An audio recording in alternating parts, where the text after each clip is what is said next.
Welcome to the round of 8 of the PCL. We got four highly anticipated matchups today, starting with Mars and Gifted. And then we'll do Dion from Ohio versus Hayes. Dion from Ohio is the number 2 seed. Hayes is the number 11 seed. Then we got number 4 Swiper versus number 10 John D.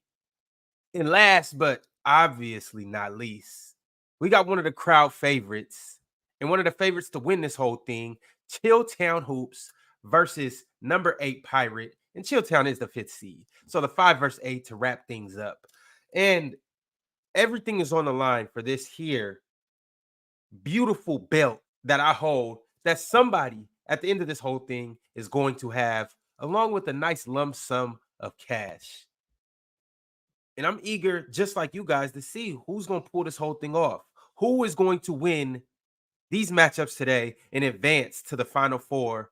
And then obviously after that, we got the championship bout.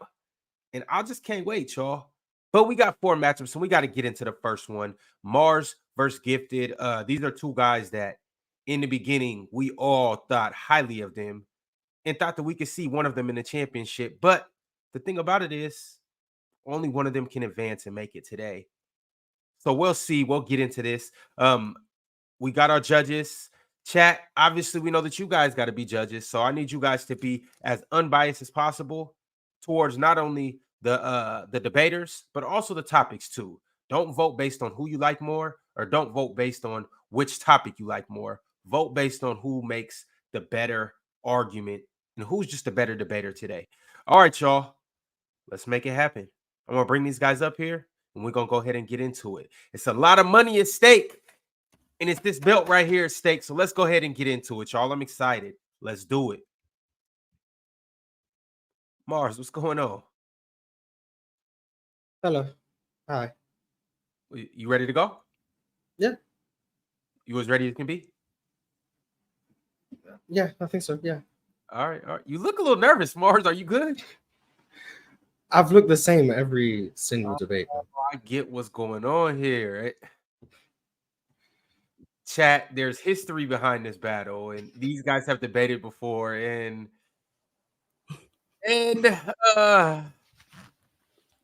it's just history behind this thing. Gifted, what's up? What's good? What's good? What's good? How's everybody doing? I'm doing cool. Gifted, you look more confident than usual. No, it's the same. No? Yeah. Oh, so both of you guys, it's just another day in the office. I would assume so. I have respect for Mars. It's debate. I'm trying to instigate something. It's crazy. I'm just looking at what I'm looking at. The chat saying the same thing. But all right, I'll stop jumping to conclusions and whatnot. And let's go ahead and get into it. We got 3 rounds today, ladies and gentlemen. The first topic is the most underrated defender of the 2000s. Mars, you gonna kick it off. Gifted, you gonna go second, and we are. What if I want to go second? What if I want to go second? I don't get that choice. Mars, you gonna kick it off. Gifted, you gonna go second, and then that's crazy. We're gonna have a fire ass debate. Gifted, you want to go first? He can go first. That's fine. All right. I want Gifted to go first. Wow, the one seat should be able to choose, but I mean, I guess okay, cool. All right, Mars, your time will start whenever you do. I'm gonna start by just talking about what makes Jason Kidd such a great defender, and then I'm gonna get into why he's underrated in my second and third round. Jason Kidd was 6'4", 6'8" wingspan, very strong, 210 to 220 pounds, I believe. Very, very quick laterally, very, very quick up and down. He was deadly at the point of attack. He could guard 1 through 3 at an elite level. His strength actually made him viable in terms of switching into on post players without compromising his defense, forcing double teams, all that stuff. Probably had some of the most accurate hands in NBA history in terms of stripping people, whether they're going up for a layup or just on their drives. He was able to take away the middle of the floor better than maybe anyone I've ever seen in terms of off-ball defense at the nail and all of those things. His motor was always high, especially in Phoenix and New Jersey. And I think the most impressive thing about Jason Kidd is the impact he seemed to have on his team's defenses. When Jason Kidd was in Phoenix, they were the number 2 ranked defense in 2001.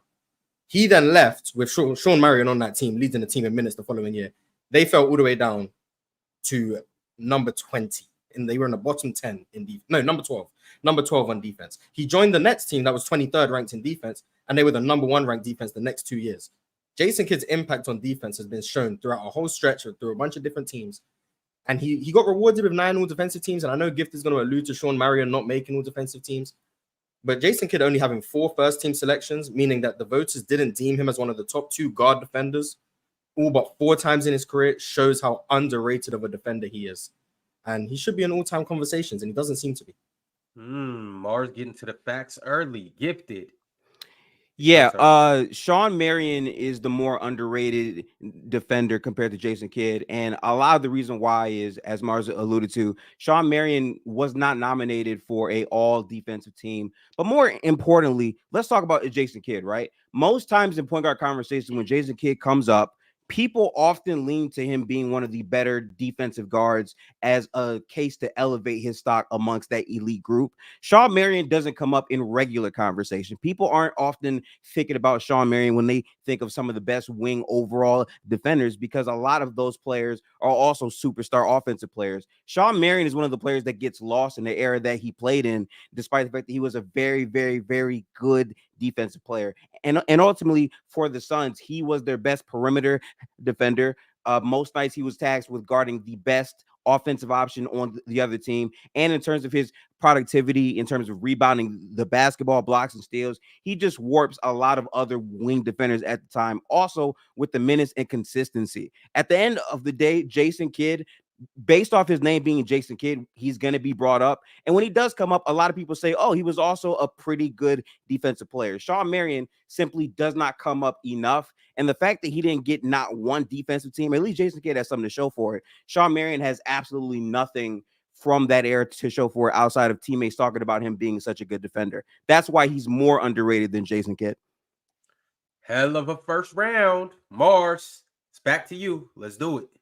Yeah, as anticipated, the defensive team thing was going to be brought up. But what I found surprising was, even though it would appear Jason Kidd got more respect defensively based on those all defensive selections, Sean Marion finished his highest defensive player of the year finish was 4th. He had 4 top 10 finishes, and 2 of them of which were in the top 5.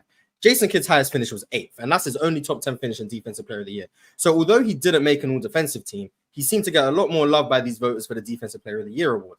Now, we will know how these accolades work. And there's a reason Jason Kidd made all defensive teams and Sean Marion didn't.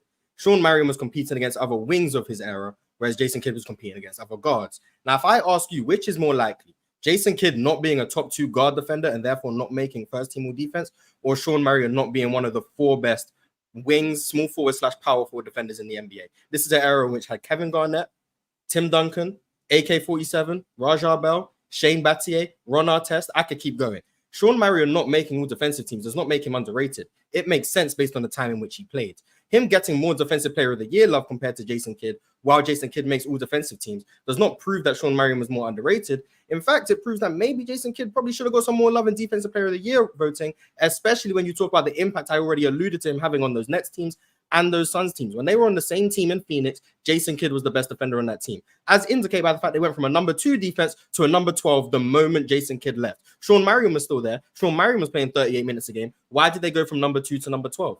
Jason Kidd is the reason for that. Sean Marion is the more underrated defensive player, and the all defense teams aren't just the only aspect of why. The things that he's done in terms of stocks and how he impacted his team from 2003 to 2007 is pretty key. There's only 3 players in NBA history to do the things that Sean Marion has done. And in this stat specifically, for him to record over 150 steals and 100 blocks in 4 straight seasons speaks to just how different of a defensive player he is. Jason Kidd is a good defensive player, but at the end of the day, he's at the point guard position. Jason Kidd, by virtue of being a point guard and Sean Marion being a wing, gets more credit for his defense because most guards of his ability offensively are not great positive plus defensive players. Sean Marion, however, in terms of his defense, was still one of the better defenders of the 2000s. And at the end of the day, if we're talking about who the more underrated is, it's about who's coming up less in these conversations. When Jason Kidd just off the virtue of his name being Jason Kidd is being mentioned, defense something that often follows. No one is talking about Jason Kidd and saying he's not a positive defensive player. Shawn Marion does not get nearly enough credit for how good he was defensively as a wing player for multiple seasons, and also his body of overall work with minutes played and consistency. If you're trying to debate who the more underrated defensive player is, it has to be the guy that barely comes up, but was still one of the more defining wing defenders of his generation, and that's Shawn Marion, not Jason Kidd. Round 3, Mars, kick us off. Gifted seems to be minimizing Jason Kidd's defense, and that he seems to be underrating him, quite frankly. If anyone remembers, 2 years ago, maybe a year and some change ago, there was a clip going around of me saying Jason Kidd is the best point guard defender of all time. That means I think he's better than Gary Payton. Now, does that mean I expect people to agree with it? No. But there was a couple people, well, in fact, there was 425 comments, about 380 of which calling me an idiot. But some of these people, I'm going to read some of the comments. Jason Kidd was never a defender. Quote, that's from Victor's People 883. Jason Kidd was never in conversations about his defense. That's from Tay-Biz TV. These are people who are grossly underrating Jason Kidd's defense.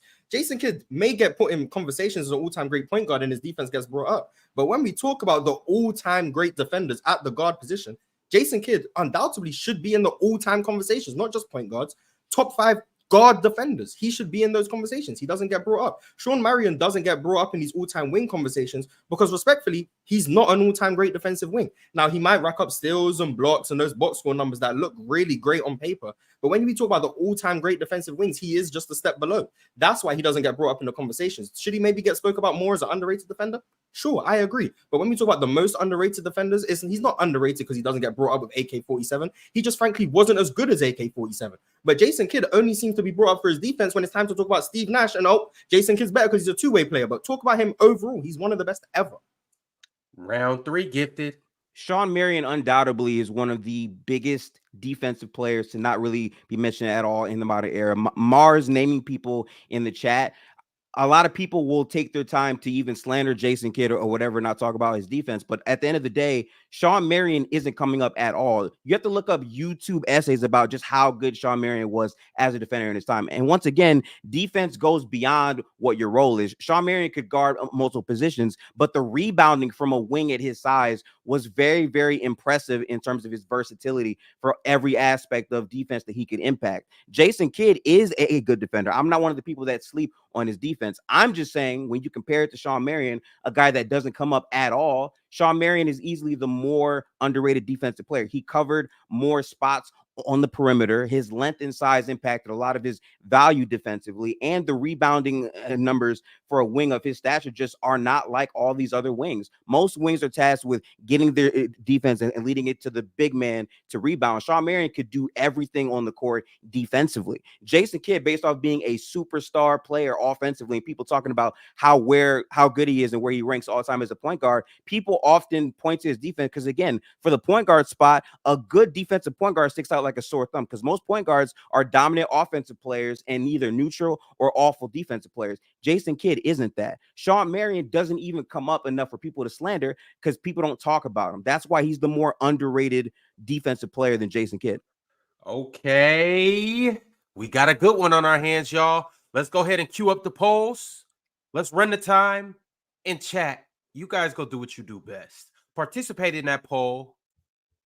Like the video. Subscribe if you haven't. And we're going to get ready for a good-ass topic 2. But as for this topic 1, most underrated defender of the 2000s, these guys both did a phenomenal job of not only choosing 2 very good names in Jason Kidd and Shawn Marion, but coming up here and defending their point, backing up their point, making good counter arguments, rebuttaling the whole 9 yards. It was a phenomenal topic 1, probably one of the best that we've had so far in the PCL altogether. Ladies and gentlemen, this is the first edition of the PCL, and these 2 guys right here are putting on for us. This is the playoffs right now, round of 8, and one of these guys has to advance, and the other one has to go home. When I seen Gifted pick Shawn Marion, my first thought was, damn, that's a great pick. Like the moment when I got the topic and it said J Kidd versus Shawn Marion, I was like, damn, that's a great pick. That's a great pick. He doesn't get talked about enough, man. It's really mind-boggling to me. Yeah, it's because the Suns weren't a good defense, so he never got like the recognition. but I don't think he's in the Hall of Fame either. No. Crazy. All right, y'all. About 10 seconds left to get over there and go vote. I see it's only 100 votes. It's about 300 people in here. The math ain't math in chat. Come on, let's make it happen.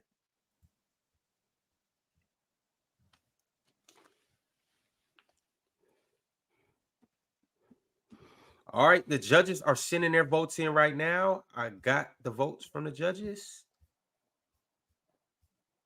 All right, cool. Next topic that we're gonna get to. Topic number 2 today. You guys got 2 players, and the 2 players are Steph Curry and Bill Russell. It's your job to convince us and make a case as to why these 2 guys can be the GOAT. Mars, you started off topic 1. So Gifted, you're gonna start off topic 2. Who's your guy, and why is he the GOAT? Quite frankly, GOAT. Well, that's funny. So when you think about the greatest of all time conversation, you're thinking about a pantheon of elite players. I think Bill Russell and Steph Curry are definitely great, phenomenal players. If it comes down to choosing one or the other as the GOAT, I think the influence of how Steph Curry changed the way that the NBA functions in terms of three-pointers and all that, and also how he impacted people that watch the sport is a big part of why he would be in this conversation. I think pound for pound, based off the impact for Steph to even be in top 10 talks as a point guard, considering how many wings and bigs dominate those talks, is a big talking point of why he should be in that conversation to be the GOAT player in terms of how he impacts people. At the end of the day, Steph Curry, because he shoots the long ball, he became so elite at it that hard work trait is something that passes on to a lot of people who watch the game and try to emulate what Steph Curry can do. His impact in terms of name and how people are aware and cognizant of what he did to shift modern day offenses and how efficient the 3-point line is looked at because of how one player took it. I think that's Steph Curry. And I think the other thing that aids him is in a conversation about who the Hall of Fame point guard is over him, which would be Magic Johnson. He's at least in that conversation and close. I don't think there's many people who would tell you that Bill Russell is the best big man of all time. I think Steph Curry, pound for pound, has a stronger argument than Bill Russell because of all these things. Mars, it's on you. Who's your GOAT? As people may know, I'm not huge on this GOAT stuff, but one thing I do value is consistency when we make these lists, and as respectfully as possible, there's not going to be a list that can be logically consistent and have Steph as the GOAT. Gifted went the avenue I thought about influence and changing the game. So then I would have to ask, well, does that mean Allen Iverson is one of the top 10 players? Or changing the game, does that mean Wilt, Shaq, and Charles Barkley are in the top 5? The case for Bill Russell is simple. Now, whether or not you agree with it, it's about who can make the case easier. If we don't air attacks, Bill Russell has a very easy case. It's how long were you productive? How valuable were you? How impactful were you? And what did you achieve? If I value those things, which seems to be a lot of people's values, this isn't off the wall values. These are pretty simple values that a lot of people have. I can have a list that is logically consistent and have Bill Russell at 1. Bill Russell, number 1, 11 rings, 5 MVPs. The finals MVP is not named after him. Then I would have MJ at number 2, 6 rings, 6 finals MVPs, 5 MVPs in total. Just similar to Bill Russell, but a lot less rings. Then I would have Bron and Kareem interchangeable at 3 and 4. One has 4 rings, 4 finals MVPs. The other one has 6 rings, 2 finals MVPs, 3 and 4. Magic Johnson would be at 5. 5 rings, 3 finals MVPs, 3 MVPs. Duncan at 6. 5 rings, 3 finals MVPs, 2 MVPs. Shaq would be at 4. 4 rings, a 3-peat, 3 finals MVPs, and an MVP. Kobe at 8. 5 rings, 2 finals MVPs, and an MVP. Wilt Chamberlain at 9. 2 rings, 1 finals MVP would be 2, but the award didn't exist. And 4 MVPs, with Larry Bird finishing off at 10, with 3 rings, 2 finals MVPs, and 3 MVPs. That is a logically consistent list that has Bill Russell as the GOAT. Now I'm going to pose the question to Gifted. Give me a logically consistent list that has Steph Curry as the GOAT. Gifted. I think the problem with these GOAT overall debates is if we're stripping all the other players and we're just saying it comes down to Steph Curry or Bill Russell, the logic of how you maintain your list kind of loses steam, because right now for Bill Russell, it's a very polarized in terms of where Bill and even Wilt Chamberlain would rank.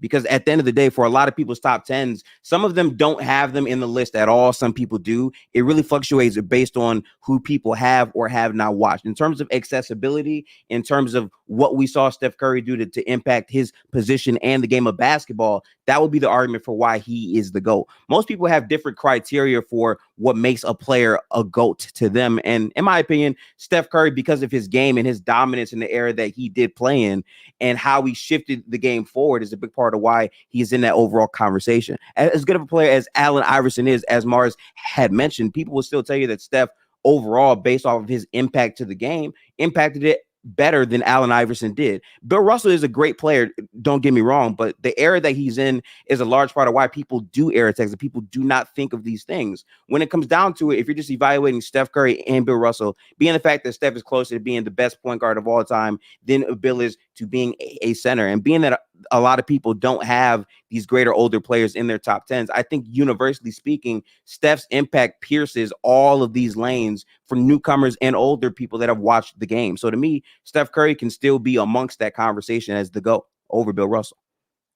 Back on you, Mars. So Gifted couldn't give a logically consistent list that would have Steph as the GOAT. So instead, he opted to spend a minute and a half just talking about how people air attacks and they don't really rank Bill Russell. So most people wouldn't have him as the GOAT. And that's fine. This isn't about who can be the GOAT for most people. It's who has a stronger GOAT case. And if we're talking about stronger GOAT case, it's unequivocally Bill Russell. Like I've already outlined in terms of the things people value: accolades, winning, impact, being all-time great, all of those things. Bill Russell checks every box. That's what he checks. Steph Curry does check those boxes, but not the same way Bill Russell does. Steph Curry does check those boxes, but not the same way LeBron James does. Steph Curry does check those boxes, but not the same way Kareem does. Gifted is trying to make the argument who can rank higher all time, Steph or Bill Russell. Now, we can make the argument, we can have that conversation. You can make the case that Steph does rank over Bill Russell if you value certain things like air attacks. That's perfectly fine. But no matter how you value Steph Curry, no matter what criteria you put out there, Steph Curry will never be number one. That is the point of this argument. Who has a case for being the GOAT? Not who has a case for being over the other. You can make the case that Steph Curry is over Bill Russell. That's fine. You can't make an argument that Steph Curry is over everyone. You can't make an argument he's over LeBron. You can't make an argument he's over MJ. You can't make an argument he's over Shaq. All of those players in totality, you can't do it. Bill Russell, I can. Now, some people won't rank him at all, but there is an argument to be made that Bill Russell is the number one. That argument does not exist for Steph Curry, and Gifted can't make it.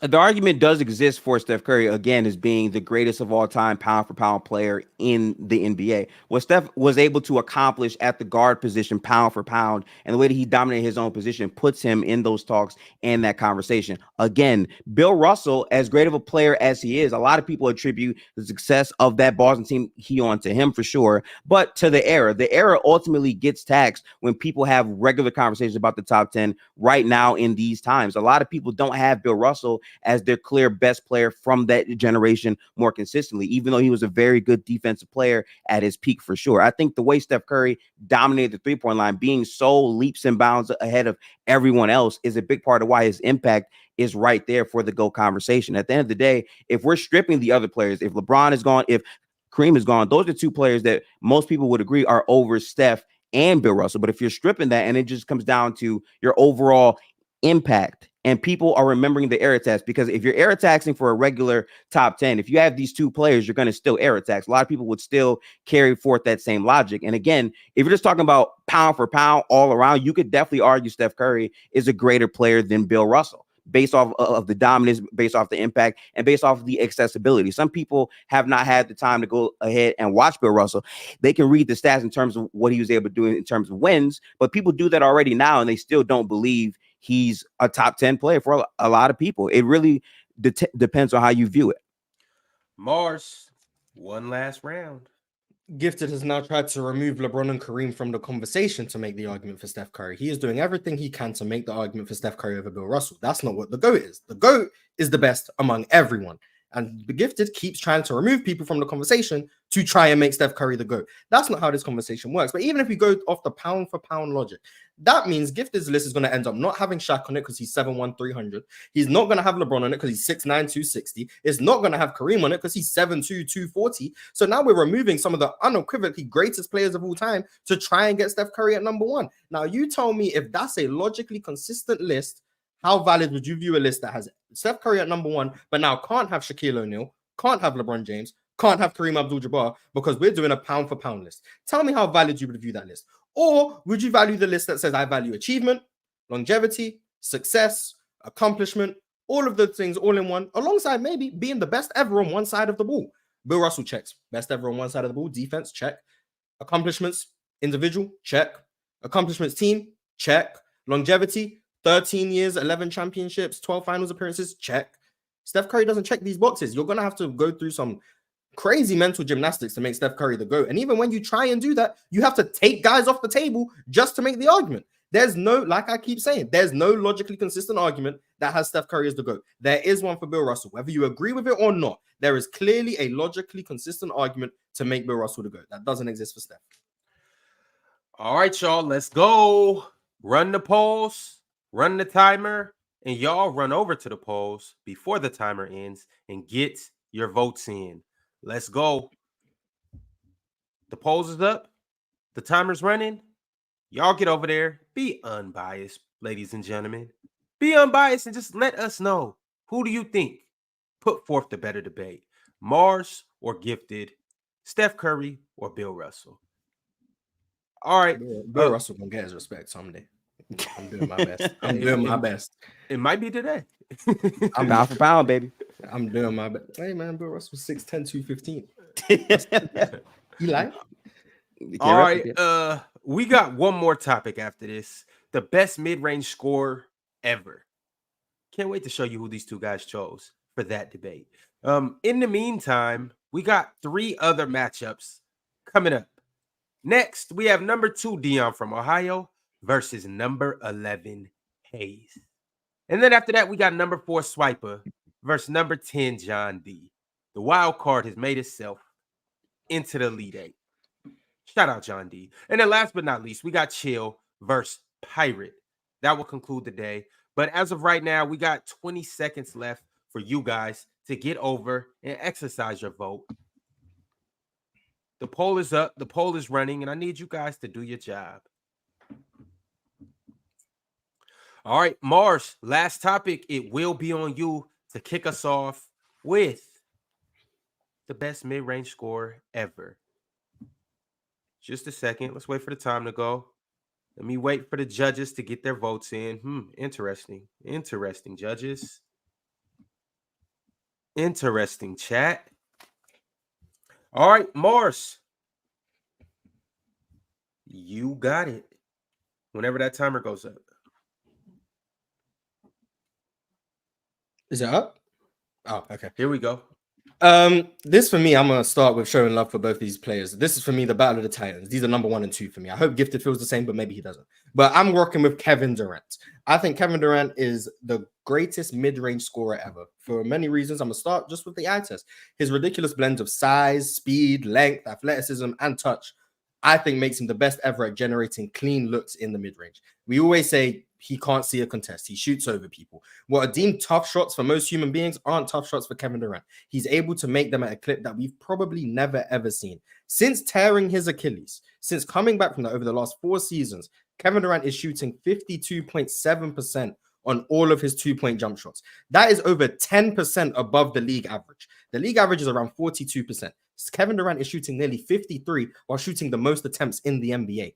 That is unheard of volume. If we go back to Golden State, we are now at a 7-year stretch where Kevin Durant is over 10% above the league average from mid-range. This is someone who takes the most attempts in the NBA routinely, someone who takes the degree of difficulty is through the roof. His shot quality is some of the worst in the NBA. He's able to do it off the bounce. He's able to do it off the ball. He's able to come off curls. He's able to come off pin downs. He's able to come off flex cuts. Any single action you can think of, on the ball, off the ball, Kevin Durant can do it. He does it at the most efficient clip we've ever seen, some of the highest volume we've ever seen, for the most longevity we've ever seen. Kevin Durant, for me, is probably the most impenetrable mid-range scorer ever. Gifted. Do you agree with that? No, I think Michael Jordan is the best mid-range scorer ever. I do agree with Mars. Kevin Durant is a very good mid-range scorer. I personally believe he's a top 3 guy. But for Michael Jordan, the reason why he's the best ever is because of the volume.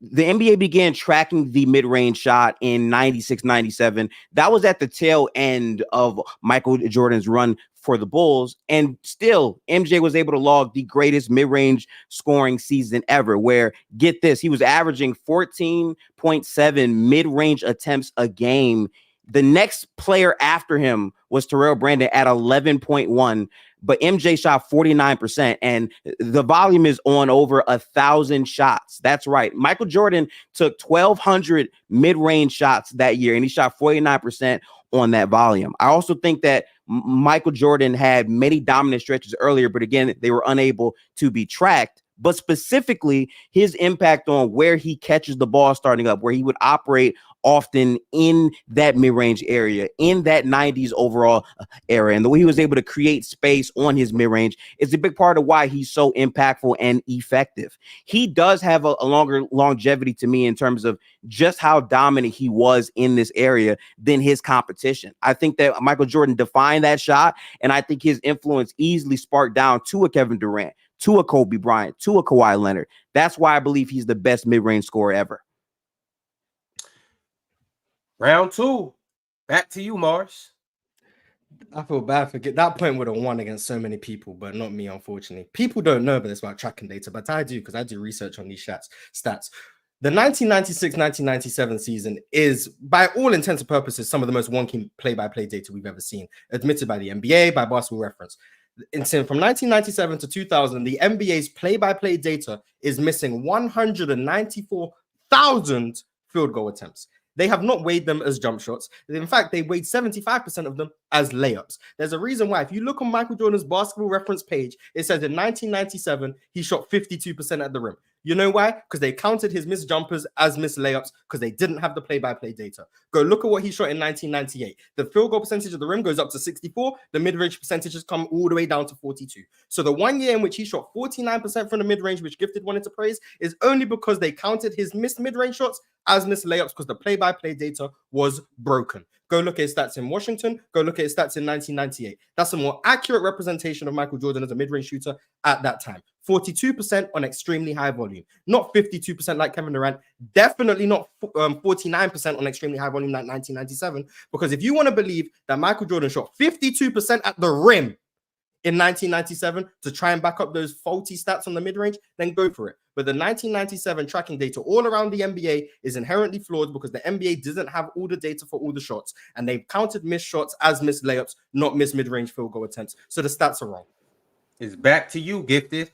Yeah, that's not enough because remember, they started tracking it in that season, sure, but at the end of the day, you can also look at what is broken up into from 10 to 16 feet, from 16 to 24, and from that range to the three-point line. And what Mars just said was it's more accurate to look at what Jordan did in 98 and 99. In my opinion, those overall seasons are still not indicative of just how truly dominant Michael Jordan was in his era with the mid-range shot. At the end of the day, the volume still overly encompasses what Kevin Durant's volume is on a season-by-season basis. And more importantly, when you think of Kevin Durant, you think of a complete player in terms of his shot attempts and volume from all over the court. His most iconic shots are known to be threes, not mid-ranges. Michael Jordan defined an era with his mid-range shot making on highly contested shots, and more importantly, the fadeaway, the fundamentals to work in the post. Kevin Durant is a good post player, but he's not what Michael Jordan was in terms of footwork, how he's able to get to a shot, how efficient he can get to a shot off of the catch, off of two dribbles and two bounces, and how he's able to elevate over his competition. Michael Jordan did this for a very long time, but again, the tracking data did not overly encompass everything that he did. And regardless, the volume from 10 to 16 feet, from 16 feet to the three-point line is still leaps and bounds larger than what Kevin Durant was able to accomplish. Even though Kevin Durant is still a very valuable mid-range shooter, he's just not the best ever in Michael Jordan, unfortunately. Round 3. Let's go, Mars. Using the volume from 10 to 16 feet and 16 feet to the three-point line, once again, is missing the fact that the NBA doesn't actually know which shots were taken from 10 to 16 feet. You're believing the data without understanding that even on Basketball Reference, where you got these stats from, they've said the data is not accurate. These stats come from the play-by-play data from the NBA, which is published wherever, maybe you shook your head at Basketball Reference, wherever you got it from the NBA's play-by-play data. They have admitted that in the first 3-4 seasons of play-by-play data, it does not have accurate shot charts on over a quarter of all field goal attempts taken in the NBA. They have already said they labeled 75% of those shots as layups. That is why, once again, Michael Jordan's layup percentage was 52% in 1997. But once again, I'm going to throw you a bone.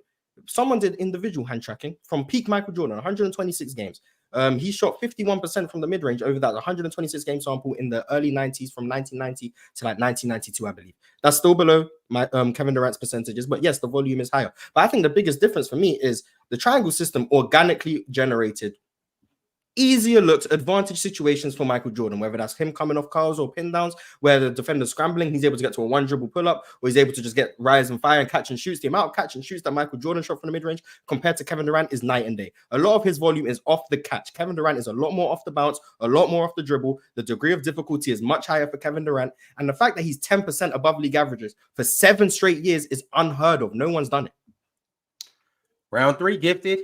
Yeah, I chose to fully encompass everything that Michael Jordan did from the mid-range area from multiple different sources and insights. Because again, they began their tracking in 96 and 97. So I figured some of those things could be flawed. However, in terms of his impact for the era that he was in and the space that he was operating in, Michael Jordan absolutely was a better mid-range scorer. The fact that he dominated his era in terms of the mid-range shot is more proof of that. And also, again, the fundamentals. Mars is not rebuttal to say that Kevin Durant is a more fundamental player than Michael Jordan in the post. The fact that MJ could get to these shots with ease in the post speaks to his footwork, speaks to the way he was able to create space. And as good of a player as Kevin Durant is, a lot of that volume gets muddied up when you add his proficiency in three-point shooting.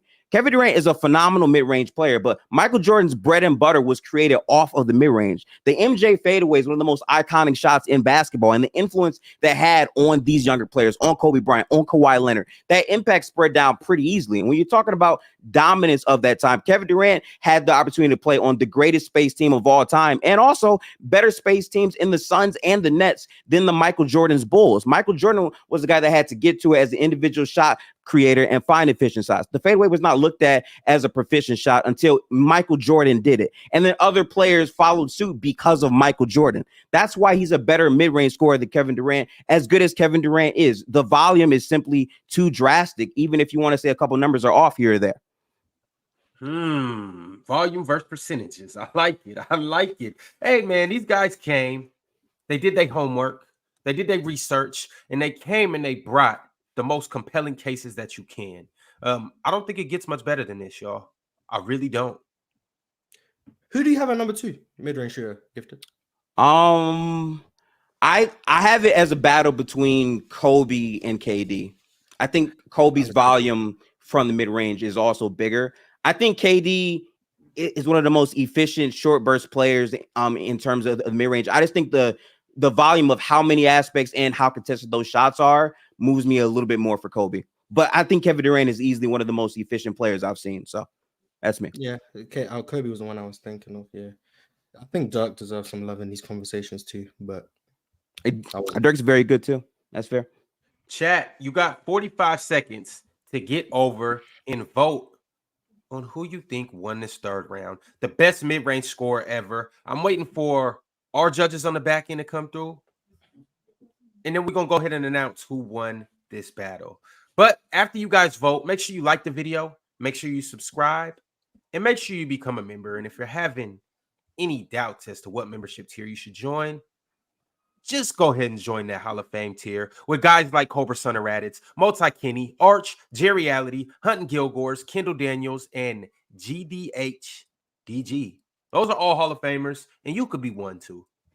All right, we got about 5 seconds left for you guys to go ahead and get your votes in. I'm still waiting for the judges to chime in, and then I will reveal who won this topic.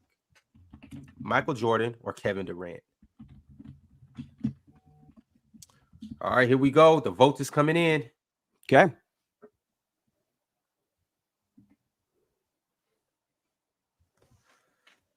The judges still don't have to explain their votes. They can still hide behind anonymity. Interesting. I don't know, Mars. I don't know. All I know is the winner of this battle will probably be favored to come and get this belt right here. I think so. All right, y'all. No love for the rest of the competition.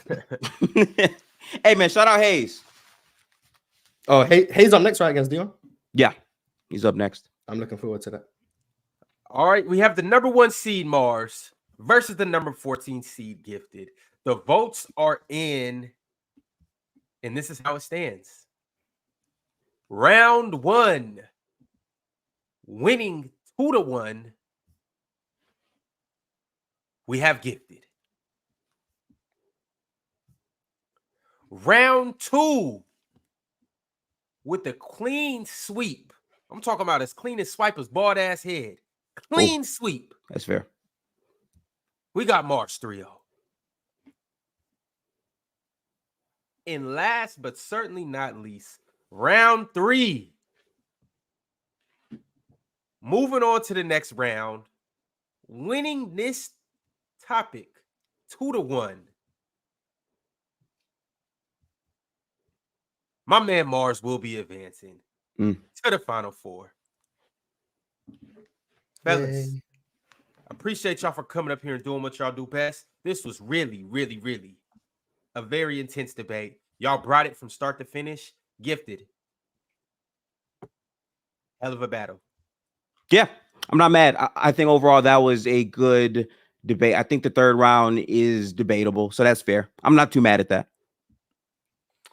All right, Mars, you will know later today, by the end of this card, who you will be facing. It's probably going to be John D. Yeah, probably. Any other predictions? I think Hayes is going to do great against Dion, but I feel like Dion has got enough momentum that he's going to be able to get himself through. I think it's going to be more Dion wins than Hayes loses. So I think Dion going to win. I think John D, if people use their brain, he should destroy Swiper. And then Chill and Pirate. I don't know, man. They both just old. I don't know. Okay. All right. Yeah. Cool. Gifted. Anything to say on the way out to the people? Nah. Overall, like my time again. I never felt like I was a 14 seed. I feel like I gave myself a great chance to beat Mars in the debate. If there are people who believe that Mars won a third round, again, I do think that's fair. I think that was a debatable round. I feel like I had the first round. I feel like Mars had the second. It came down to that third. So I'm not mad. I think I was able to show that I'm definitely a better debater than being a 14 seed. So I'm chilling. Absolutely. Well, Gifted, look forward to seeing you in the PCL season 2. And Gifted, I'll see you soon. I'll see you real soon. Mars, congratulations. This belt might have your name on it. All right. Catch you guys soon. We are going to go on a brief intermission, and we'll get right back to it with Hayes versus Dion from Ohio.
Here we go.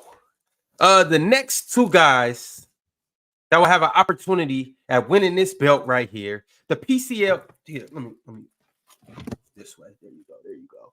The PCL, the NBA debate league with Players' Choice. The next two guys that will have an opportunity at winning this belt is Dion from Ohio and Hayes.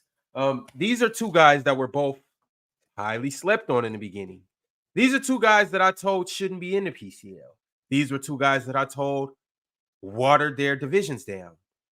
Yet, these are two guys that have both found themselves in the Elite Eight.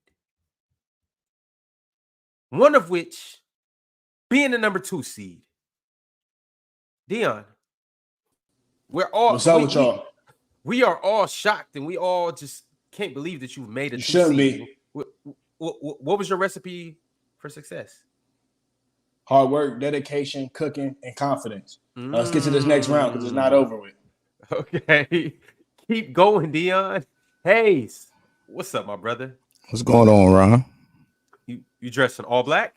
Yeah. Okay. That's how you dress the funerals, right? It's your funeral, ain't it, bro? It's your funeral, though, right? Nah, don't worry about it, Ohio. We'll cook up. Don't worry about it. Let's just put it on. Bro. Let's put it on wax. Keep on chatting, bro. Keep on chatting. Let's get this going. All right, let's go ahead and get into it. The first topic of the day that we got for this great debate is what player's legacy was hurt the most from being drafted to the wrong team. Dion, you were going to kick things off, my friend. Your time starts when you do. All right, listen up. 2 of the top 5 picks in Melo's draft has won a championship over the first 3 years. The Detroit Pistons and the Miami Heat. Listen, Melo could have won in both of those situations. Honestly, Melo could have played the D-Wade role with Shaq and Gary Payton. So if you put Melo with Shaq and Gary Payton, they get the job done in 2006. Just imagine putting Melo in the Pat Riley system. Listen, the Pistons was the perfect pick for Melo. How did Darko even go before Melo? Second worst pick of the all time in the NBA draft. Listen, Darko averaged 1 point a game on 26% shooting. That guy went before Melo. Melo being one of the most polished players in this draft, you know what I'm saying? Bro was killing it in college. In the college, he won a championship averaging 22 and 10. Now, listen, when you look at what Melo can bring to the floor, he fits like a glove with the Detroit Pistons. Listen, Chauncey passing with the 2 monsters and Ben Wallace brothers. All Melo would have had to do is come there and score. Listen, him being able to stretch the floor and be a lethal catch and shoot guy, pair them up with the Detroit Pistons, they might win 3 in a row. Now, we already know the Detroit Pistons won a championship, and then they lost in Game 7 to the Spurs. If you put Melo during that time period, they probably win 3 championships in a row.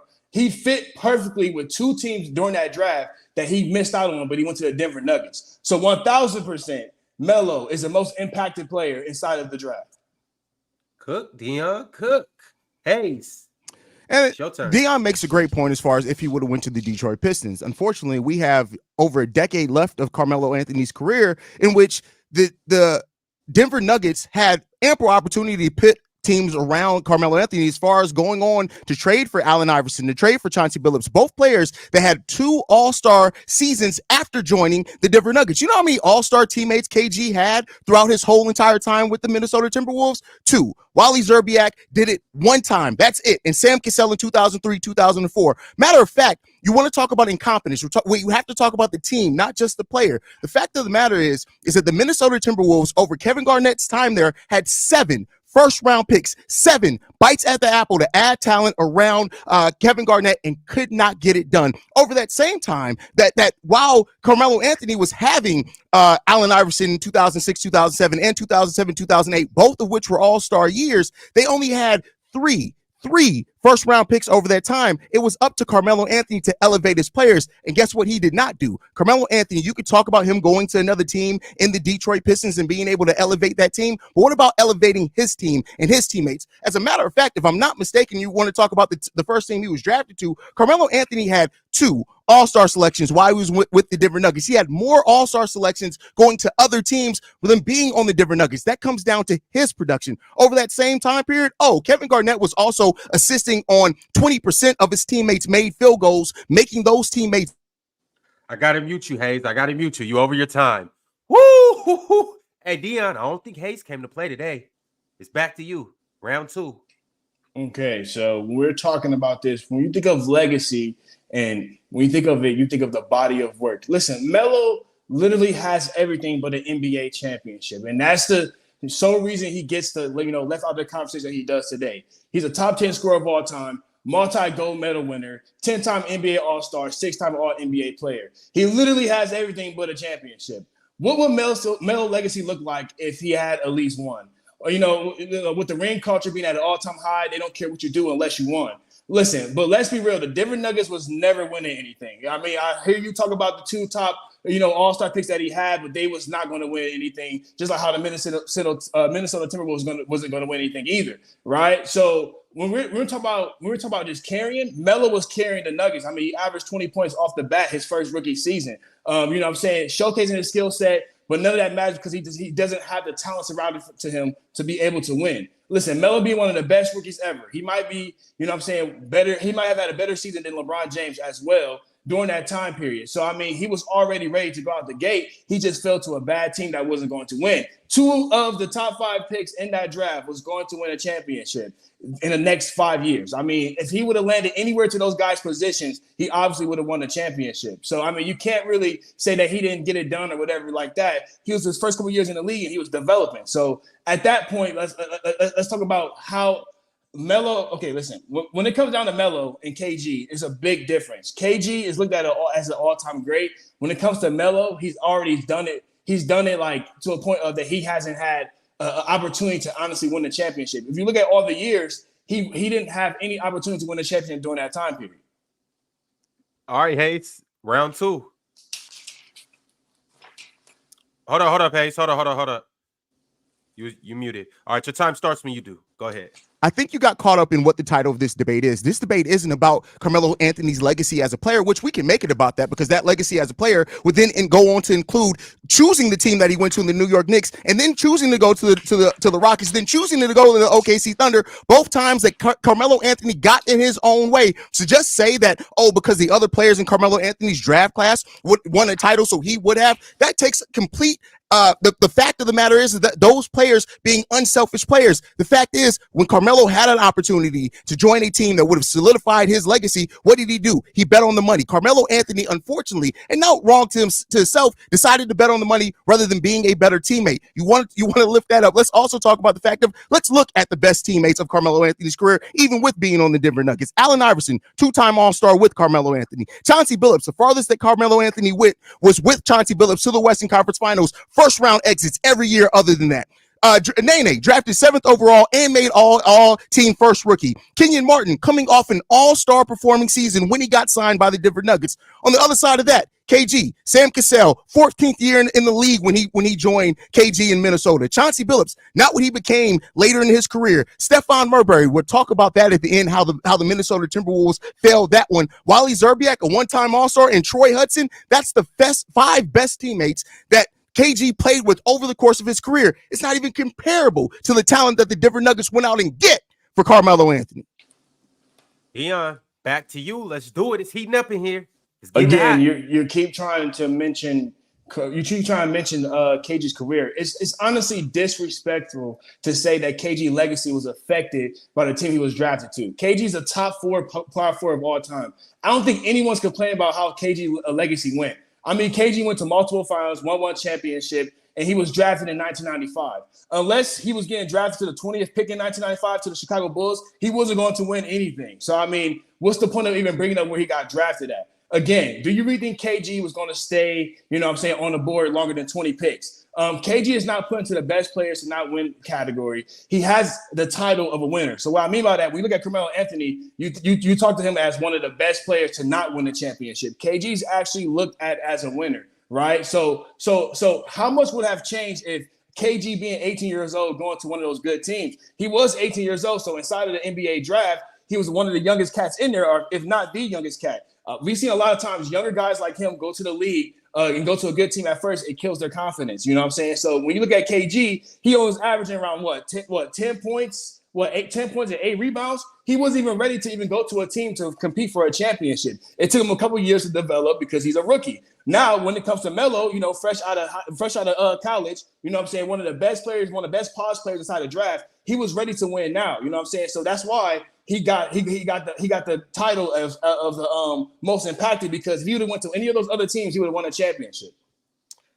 I think you got confused. I think you thought you were showing up to debate MTEL. You showed up to debate Hayes. Do you realize the title of the topic that we had? You just said, why bring up the team that he got drafted to in a debate where we're talking about whose team impacted the legacy more often? Dion, let me ask you something. I get it. I understand. I showed up in black. I look better than you. Did I frazzle you that much that you lost the title of the debate and what we're on? Come on, brother. Let's get focused here. Yeah, pull out your stat sheet. Maybe the audience can help you a little bit better in this round, because to say that the team that Kevin Garnett got drafted to didn't impact his legacy, the fact of the matter is that KG was looked at as a winner. He was looked at as a winner with a front office in a franchise that was incompetent, a franchise that traded Stephon Marbury 3 years into his career, where his value was at an all-time high, and got 2 players back that were out the league in 2 years. Didn't get any draft picks, anything back at all in that. That incompetence doesn't affect the greatness of Kevin Garnett? Come on, brother. What are we talking about here? Like I said, I understand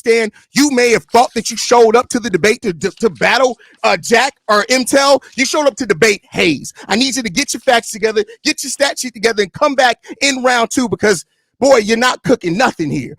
The fact of the matter is that Minnesota Timberwolves' incompetence at every move that they made around Kevin Garnett impacted the winning mentality that he brought here. And with his mentality and winning that he brought, as far as making his teammates better, yeah, if they would have been a more competent front office, his legacy would have looked even stronger than what it is. Run the poll. I don't really know what to say after that, so I'm gonna just say go vote. Great first topic, guys.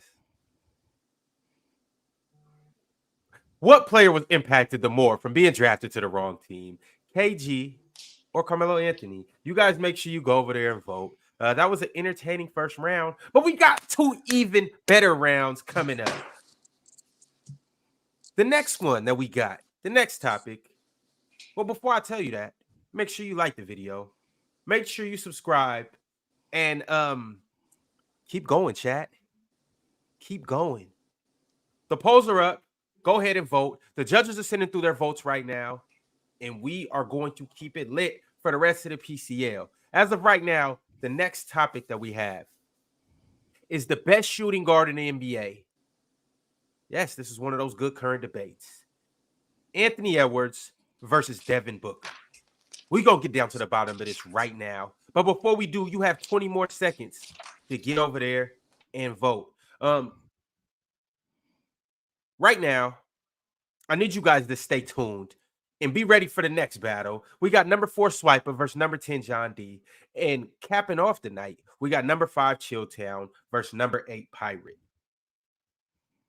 The judges are sending through their votes.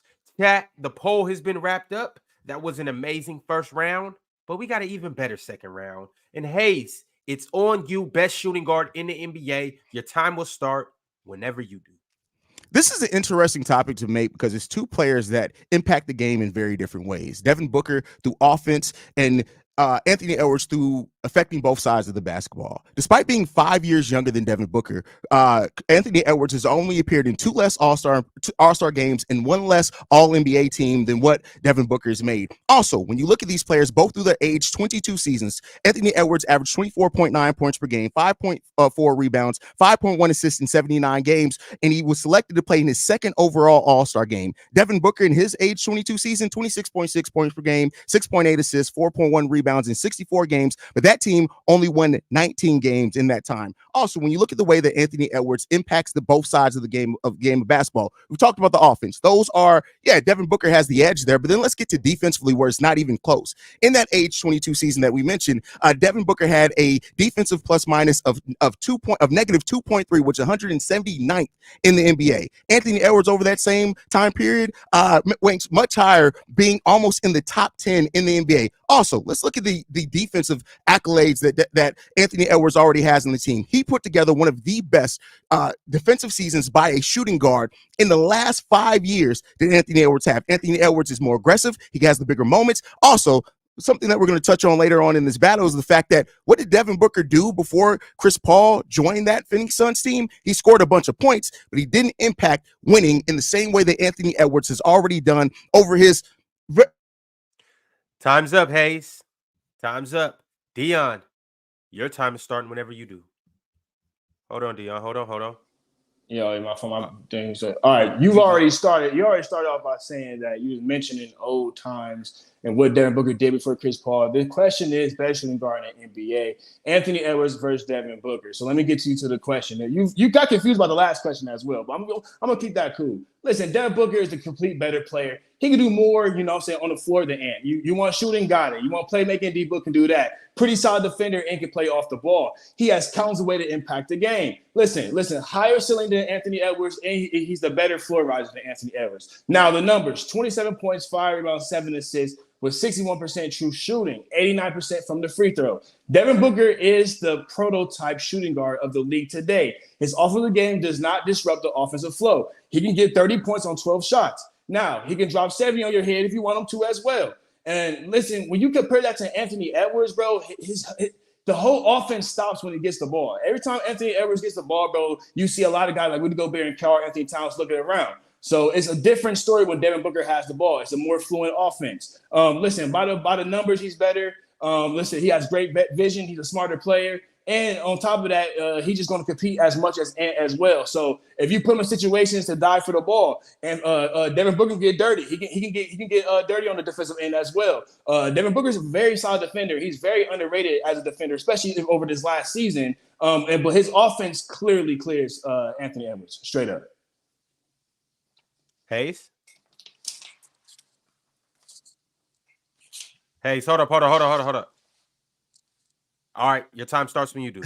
All right, so Anthony Edwards and Devin Booker, there's not that much difference between them offensively. Yes, Devin Booker is the better offensive player, but something that you pointed out in your last topic is you said that Devin Booker is more versatile than Anthony Edwards. Well, let's talk about that. Talk about that versatility. Anthony Edwards spends 51% of his minutes going up against guards this season, 44% against forwards. He's a much more versatile player and defender than what Devin Booker is. Oh, by the way, let's talk a little bit about offense as well. You want to talk about the clutch gene? Let's talk about it. Despite Devin Booker going into December, at the end of December, he had 20 more clutch points than Anthony Edwards, but at the end of the season, Anthony Edwards ended up with 20 more points in clutch moments than Devin Booker, and they both played the same 32 games in the clutch. Also in those clutch moments, Anthony Edwards guards the more versatile players. He stops them. Players that Anthony Edwards defends shoot the ball 43% from field goal range and 31% from three-point range. Those are much lower than what the average numbers are around the NBA. Anthony Edwards is a more versatile player. You can hang your hat on offense all day long,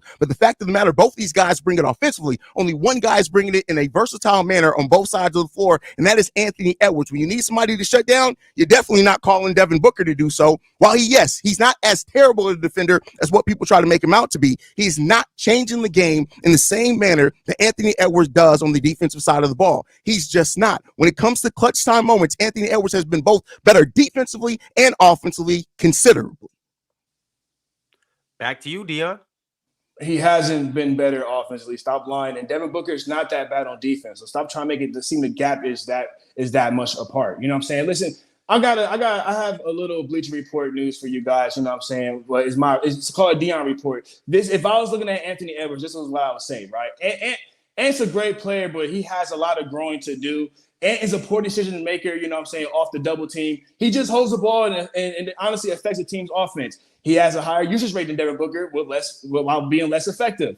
Ant needs to work on his decision making while getting his shots faster. You know what I'm saying? His off-ball play is really concerning. A lot of times you see him, standing there. He needs to start setting screens and, get it open, maybe do a couple of back doors. He's not doing that. When it comes to Booker, his off-ball play is completely clears Anthony Edwards. Booker's coming off pin downs. Booker's coming off screens to score. So when it comes to Booker on offense, it just flows so much better. Now on defense, you talk about how great Anthony Edwards is on defense, but guess what? He gambles too much. You know what I'm saying? He doesn't know how to stay still and just be with the actual defense. He wants to get out in passing lanes and try to steal the ball every single time. What that does is it breaks down the defense for everybody else. You know what I'm saying? And then also, Anthony Edwards, if he's not on the ball, he's horrible off the ball. We know that. So when Anthony Edwards is off the ball, he's not even paying attention to the play 9 times out of 10. How many times in the playoffs have we seen Anthony Edwards have somebody backdoor him completely and he's just standing there? We had so many what the hell moments during that time period as well. When it comes down to it, Devin Booker's the better player, man. So I give you defensive numbers, box plus minus, where Anthony Edwards is cleared. Matter of fact, Devin Booker's best defensive season barely clears Anthony Edwards' worst defensive season his rookie year. But let's take all that away. What was Devin Booker before Chris Paul joined there? He was a guy who was looked at as the best scorer. And the reason why I brought up their age 22 seasons before is because Anthony Edwards just came off his age 22 season where he's much more advanced. The question is, who's the better shooting guard right now? And if you're looking at the longevity of it and where Anthony Edwards still has to go over what Devin Booker has left, the fact of the matter is Devin Booker has had now 2 teams built around him that were literally built to fix his flaws. And all he did at that time, he's not a good leader. Anthony Edwards is a much better leader. He impacts the defensive side of the ball. He takes on the best defensive assignments, guarding some of the best perimeter players in the league in clutch time, and performing as well better offensively in clutch time than what Devin Booker has. And you say that he's not better? Come on, brother. At the end of the day, people have talked about, we're going to go to one of Devin Booker's current teammates, KG. KG said this about Anthony Edwards. His love for the game shines. It's one of the reasons I like him the most. Love everything about Ant. The fact of the matter is, KG sees some of Ant in himself, some of himself in Ant. Nobody's looking at it. People are talking about Devin Booker as the best shooting guard after Chris Paul. We're talking about Anthony Edwards possibly being the face of the league, something nobody has ever mentioned Devin Booker in the case of being Dion. Get your Dion report. Go back. Look to the chat. Mars can help you out some. Maybe you can get a little bit better help in this third round because you need it, my boy. You're on the ropes. Dion, are you on the ropes? Hell no, I'm not on the ropes. This dude's talking about nonsense right now. Devin Booker clears Anthony Edwards this season, the last season before that. Anthony Edwards is getting hyped because of his game style. He can dunk. He's a high flyer. When you look at it as that, that's the reason he's getting the actual notice that he's getting. But when you look at the numbers, Devin Booker is better. He's more efficient from the field. He's more efficient from the free throw line. He can shoot better. He's the prototype of a shooting guard in today's league. You know what I'm saying? He has way less holes in his game than Anthony Edwards. Anthony Edwards, but when it comes down to decision making, is poor. I can move Devin Booker to the 1 and he can run my entire offense. I can't ask Anthony Edwards to do the same thing. Listen. When it comes to a complete player, it's obviously Devin Booker. Listen, Booker averaged 27 points next to Kevin Durant. Do you know how ridiculous that is to average 27 next to Kevin Durant? Do you not understand that? So when you look at it, bro, I don't know if Anthony Edwards can actually play with another co-star. And then this right here shows you the value inside of Devin Booker. We just seen inside of Team USA that Devin Booker did not need the ball. He didn't need anybody to be effective on the end. He put his head down and he worked, and that's why he was starting and playing more minutes than Anthony Edwards. Because you can plug Devin Booker into any type of role and he can fit that role. You know what I'm saying? He's one of those gel guys. Anthony Edwards, bro, is too spiky. You put him against with other superstars, he doesn't gel that well with these other guys. Devin Booker, he can gel as a shooting guard, what you need in the league, a 3-and-D guy. And on top of that, I'm still taking Devin Booker in the clutch when it comes down to it if it's inside the playoffs. I'm sorry. D-Book's better. All right, fellas. Okay. Y'all know what time it is, chat. The timer is up. The polls is up. And I need you guys to judge based on some of these key things. Let me go ahead and remind you in case you forgot. Logical points. Which one of these guys has a more structured argument that's easy to follow in a compelling case? Who's providing facts, examples, statistics, context to back up everything that they're saying? Who's coming with rebuttals? Who's coming with counterpoints? Who's using multi-level arguments, giving you a few different things to back up their point? Who's just overall more persuasive? Who has the better delivery? Who's coming with entertainment value? And ultimately, I need you guys to just be objective and fair and not vote based on who you like more or who you think had the better topic. All right, y'all. We got about 35 seconds left for you to get over here and make your votes. As of right now, I got the judges on the back end sending through the votes, and we're going to see who won this second topic. But while we're waiting for this, I got a third topic for everybody. And this is, who is the biggest what if in NBA history? Should be a good one. All right, y'all. The polls are wrapping up right now. Y'all make sure you still like the video. Make sure you subscribe. And we are going to get into this last topic. Dion, you started first. Hage, you went second in the second round. Now, Dion, it's on you for this third topic. Let's get to it. The biggest what if in NBA history. The biggest what if in NBA history is Yao Ming. I mean, 7'6", 310 pounds with a dominant force, robbed of his potential. Listen, Yao was drafted the number 1 overall pick in 2002, and he should have, he should have easily been the best in this draft. Listen, Yao Ming, brought into the league during the dead ball era, when the game was much slower and started inside to out, was a perfect fit for him. Yao Ming has a soft touch around the rim and could easily hit the mid-range. Him being 7'6" made him a lethal around the basket on offense and defense. Yao Ming had multiple seasons averaging 20 points and 10 rebounds, and Yao Ming only played 9 seasons. His last 2 seasons, he played a combined of 5 games. You know what I'm saying? So his foot injuries really got in the way of his career, and he only gave us 4 full seasons. His other 5 seasons, he played less than 60 games a season. And in the NBA at that time, he truly had no answer for Yao Ming. So when you look at the biggest what ifs, man, you have to go Yao Ming. You know what I'm saying? The way he could dominate, the way that the league was going towards of Shaq, dominating inside the early 2000s. You know what I'm saying? Maybe if Yao Ming was actually healthy, maybe if his teammates was more healthy, maybe they had an opportunity to go out there, you know what I'm saying, and actually compete. But 1,000% for the first round, I definitely have Yao Ming. All right, Hayes. You got it. Well, let's talk about it. So, yes, Yao Ming played almost 7 seasons in the NBA. He was 29 when he suffered his last injury that basically ended his career. Derrick Rose played 4 seasons, nearly only half of what Yao Ming did. And over that time, he accomplished far more than Yao Ming in basically less time. An MVP, All-NBA, first team, Rookie of the Year, all things that Yao Ming was not able to accomplish in more time than what Derrick Rose had. And you said that Yao Ming didn't play full seasons. Yao Ming had 2 full seasons of playing 82 games, 1 year of playing 80 games, which is basically still a full season, before only playing 57 games his 4th year. When you compare their primes, which Derrick Rose still never even got to have a prime, Derrick Rose accomplished more in that little bit of time after tearing his ACL and then turning around and tearing his meniscus. Derrick Rose just accomplished more. So when you talk about the biggest what if, the fact of the matter, the youngest MVP in NBA history had so much more left to accomplish than a big man at 29 years old during a time period where the average big man only played 10 to 12 years. He played all 8 seasons combined. 4 more years compared to the 11 more that Derrick Rose went on to play, being a very effective version of himself. Come on, Dion. There's not much case that you can make for that. It's a bigger what if than if somebody who won the MVP on the Chicago Bulls team that seemed to go to the Eastern Conference Finals with Keith Bogans as their starting shooting guard had much more left in the tank than what Yao Ming did after his major injury that turned around and ended his career. Yo, shout out Keith Bogans. Dion, it's back on you. Talk to us. First off, I want to mention that Yao Ming would have went to the league a lot more sooner. I mean, like 2 years sooner, but they didn't allow him to. So, I mean, that's part of the biggest what if as well. He would have been in the league a lot sooner and a lot younger during that time period. Listen, Yao Ming started, very healthy in his first 3 seasons, but by his 4th year, where things had a turn. He had a surgery on his toe and missed time, and he even missed 21 games, but he still led in the All-Star votes. After the All-Star game, he averaged 26, 12 on 53% shooting and 88% from the free throw.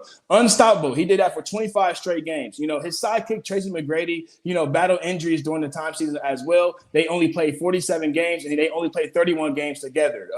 When you look at Houston Rockets, what would the Houston Rockets look like at that time period without injuries? Yao injuries became more and more common. He injured his foot again in save season with only 4 games left. He had to take 6 months just to rest. He had no offseason during that time period. I'm saying? He had to take 6 months off. But, despite him not having no time off, he came out there and averaged 27, 10, on 2 blocks. And he was actually getting more MVP votes at that time as well. And those numbers are better than anything Derrick Rose has ever done. Those numbers are better than anything Derrick Rose has ever done. But again, what happened to Yao Ming right after that? He injured he injured his foot again. Then he misses another 32 games. When he misses 32 games, that team still makes the playoffs. And when he comes back inside the playoffs, he averages 25 and 10. Against the Jazz. They did end up losing, but my point is, if he didn't have injuries, we could have definitely been looking at him in the MVP voting, and he had better numbers than Derrick Rose. Let's talk about better numbers, Dion. Let's talk about playoffs. Let's look at each player's best playoff performances. Yao Ming, 25.1 points per game in 2007. Derrick Rose, 27.1 in 2011. Rebounds per game. Yao Ming, his best playoff year was 10.9. Derrick Rose's best year rebounding was 9. The only 1.9 less than somebody who was 7'6" at the point guard position. Also, Derrick Rose's best assist average per game, 9 in the playoffs. Steals per game, 1.4 for Derrick Rose. Blocks per game, 1 for Derrick Rose, 2.7 for Yao Ming. Let's talk about the best. The fact of the matter, even through their brief period of times with being fully healthy, Derrick Rose was a better player in both the regular season. He accomplished more, had more accolades in the postseason. He averaged better numbers in the postseason than Yao Ming. And we're talking about teammates. Tracy McGrady, yes, was probably one of the best players, if not the best player that Yao Ming ever played with. Joakim Noah on the side of the Chicago Bulls was the best. You're going to mention Carlos Boozer in that. You're going to mention Keith Bogus in that. You're going to mention Rip Hamilton, who was aged and withered away by that point in time. Come on, bro. Derrick Rose did more with less. He did more over his time period, and also he impacted the game on both sides of the ball during that period of time. And who do point guards now model their game after? Derrick Rose. Derrick Rose inspired a whole new wave of point guards, not just him, a bunch of other point guards, and Chris Paul and them as well. But let's also talk about those matchup against those other point guards. Derrick Rose, against some of the best point guards in the league, put up his best numbers in the regular season, and those guys were afraid to play against Derrick Rose. They've talked about it. They've been on record for it. They've been on podcasts talking about it. Derrick Rose is the better player. Round 3. Let's go, Dion. Yo, Dion. You got to unmute yourself. Did you just say that Derrick Rose just modeled? I mean, you just say that Chris Paul modeled his game after Derrick Rose. That's just ridiculous to say. You know, No, I said Chris Paul was in the league for Derrick Rose. But anyways, you know what I'm saying? When you're naming all those things that he did, you know what I'm saying? That's the part of what it, you know what I'm saying? The point is, you know what I'm saying? Yao Ming, once he caught fire, every time he did catch fire, he ended up having to go into another foot injury. I mean, Derrick Rose did play 16 years in the league and still counting. I mean, that's pretty much a really long career. You know what I'm saying? Listen. Still, 16 years compared to 10 years, you know what I'm saying, of Yao Ming. That's 2 more years in Yao's entire career. Derrick Rose played over 60 games 5 times in his career. You know what I'm saying? And don't get me wrong, Derrick Rose was a fun player to watch, but he never had the eye-popping numbers. You know what I'm saying? His best season, he averaged 25 and 8 on 44% shooting. He didn't even deserve the MVP. We all know LeBron deserved the MVP that season. He shot 33% from the three that season. That's below average for anyone. I just don't understand what it's about when it comes to Derrick Rose. What if? Because, you know what I'm saying, only thing he would have been known for if he did stay healthy was one of the best athletic point guards of all time, and which he already is. So, I mean, he didn't really lose his title for being one of the best athletic point guards during that time period. Just look at Derrick Rose's timeline. You know what I'm saying? 2011 and onward, the game was going away from those type of point guards. Only other point guard that came during that time period, I would say that was somewhat effective is Russell Westbrook and John Wall. But the game was leaning more towards Curry, more towards Dame. That's why you see now, even though he's still in the league, he's not effective because he still can't shoot a 3. His game has not evolved to the next level, and that's one of the main reasons why it's not a what if.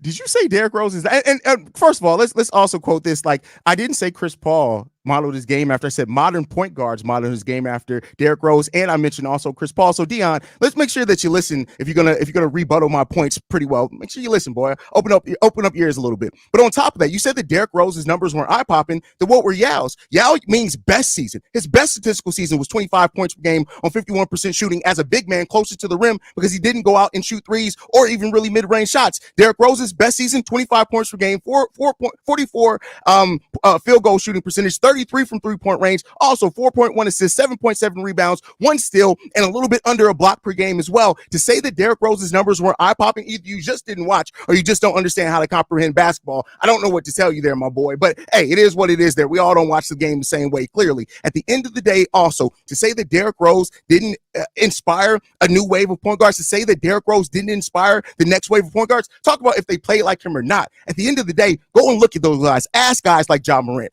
Ask guys like Dame Lillard, who also came up against Derrick Rose in the Olympics after his ACL injury, and Derrick Rose still won that starting point guard role in the Olympics. May have been a little narrative there. Nonetheless, to say that at the end of the day that Derrick Rose is not one of the biggest what-ifs in the game of basketball versus a player that still played more years than him. Yes, Derrick Rose, I'm talking about before their injuries. Yes, Derrick Rose went on to play longer, but imagine if he played that amount of time without getting injured. That's a what-if, my boy. All right, y'all. The polls is about to go up. The timer's about to go up. And I need you guys to determine which one of these guys will move on to the next debate. But before we do that, I need you guys to determine which one of these guys won round 3. The biggest what if in NBA history. Dion chose Yao. Hayes chose Derrick Rose. And they both made great points. You got a little over a minute to go ahead and vote. After you do that, you already know the drill. Like the video, subscribe, and become a member while you at it too. All right, y'all. Next up, we got number 4 Swiper versus number 10 John D. This is going to be a good one next as well. And we currently just had a good one as well. 3 good topics between 2 good guys, but only one of you guys can advance. Fellas, this was a rematch, right? Yes, Yeah. sir. Yeah. Did you guys go back and study the last battle? Absolutely. I always do. Yeah. But Dion, as I will admit, like since that battle with me and Dion has gotten even better. And that's not, I'm not saying he was trash before, but Dion got even better with the way that he just articulates his points in the last three battles I think he's had. So I got to give Dion love for that. All right, y'all. I'm waiting for the judges to tap in. All right, one judge has spoken. Another judge has spoken as well. All right. The polls just wrapped up. The judges sent through their votes, and I have everything that I need to know in terms of who won this battle and who's going to move on. All right. Let's get into it, fellas. All right. Topic 1 of this battle. With a clean sweep, 3-0. You got the round 1, Hayes. You got topic 1. Shout out, Hayes. Topic 2. Winning by 2-1. Dion. Topic 3, the last topic. The biggest what if in NBA history. Winning 2-1. Hayes, you will be advancing to the Final Four. Dion, Good. much Good love. debate. You came through, you held it down. You won the regular season, but unfortunately, tonight just wasn't your night, my man. Look forward to seeing you on the panel sometime soon. Look forward to seeing you in PCL Season 2. Hayes, we will see you soon, my friend. Y'all know tonight who you'll be battling. Oh, it's already locked in to be Mars, right? Because I'm the lowest seed left, right? That's a fact, huh? Yeah. All right. Well, Be interesting. Damn. Judges, y'all cheated, my man. Hayes, you lied No, your way Ron, to a win. I told you that you was responsible for the body that I was gonna catch today. Y'all got Ron to blame for while I came in with so much fever. The fact is, there's Ron on the panel for the last week has been saying it's probably gonna be every time he's had the opportunity, said that Dion was moving on. The body that I caught today was because of Ron. Yo, Hayes, I wore all black with you. I was just trying to motivate you and pump you up and all of that. That's all I was trying to do, okay? All right. Well, I guess we'll see Hayes in the finals. I mean, in the Final Four. And good shit today, Hayes. Appreciate you, brother.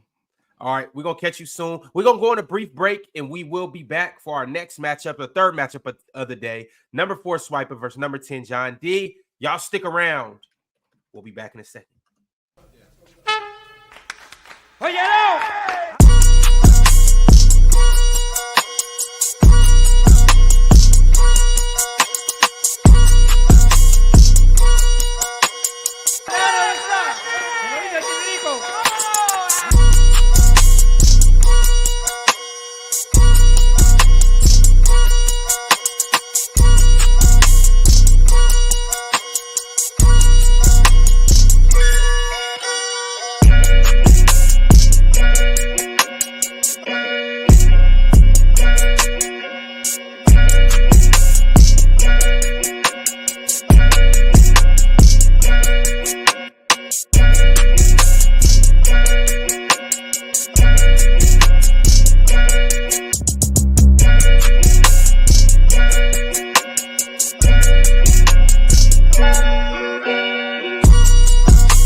What's up, y'all? You know what time it is. We got our third matchup of the day. John D versus Swiper.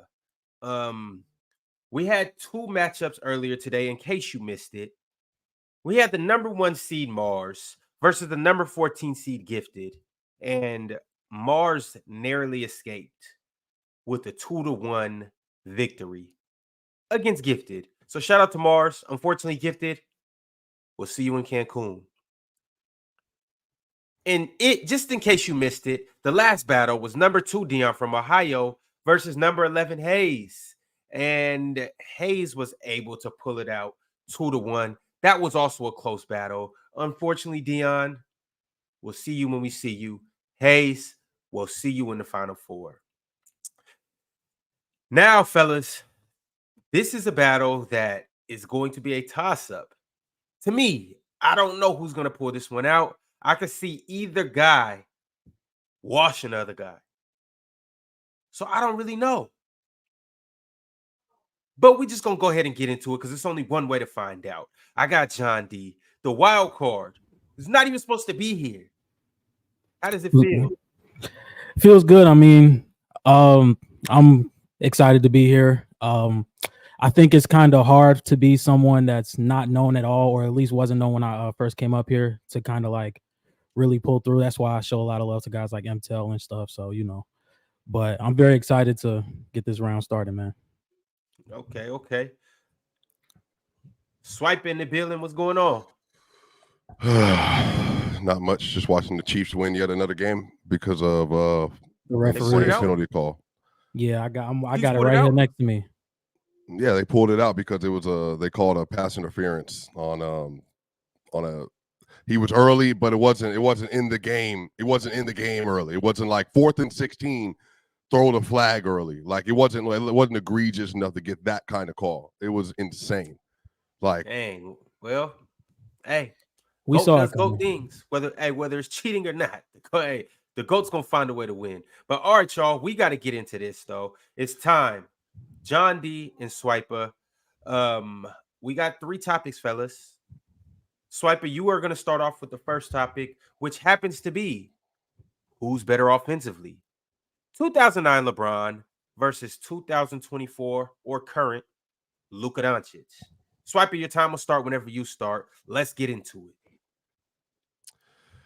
Yeah, so this was an interesting question, and it's when you look into the numbers, it's obviously LeBron James. So that season, LeBron James had one of his best seasons he's ever had. Basically averaged 28, 7 and 7 over the course of the year. He was a dominant offensive force. It was probably the most athletic and smartest version of LeBron that we got into that 12-13 season. That year, LeBron had a plus 4.7 relative true shooting.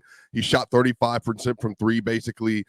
He was just below league average. They were plus 5.7 points better per possession when he was on the court offensively. But really, it stood out in the playoffs. In the NBA playoffs, unlike Luka Doncic, which is what you're going to hear in a little bit from him, he actually elevated his game in the playoffs. He averaged more 35, 9, and 7 in the NBA playoffs that year versus some elite caliber defenses on a plus 7 relative true shooting. And then he also did this while maintaining a high volume inside the paint, shooting very well inside the paint, 57%, and then still being able to connect on about 33% of his three-point shots. He did this versus some very good bigs in the Eastern Conference, including in a series that he lost that people say that he dropped in, where he averaged 38 points, 8 rebounds, and 8 assists. So one of the things that helped LeBron in this argument offensively is that the fact that he didn't just have a dominant MVP season in the regular season, but he elevated his offensive production and maintained and even got slightly better in efficiency as he went to the playoffs. John D, talk to us. Round 1.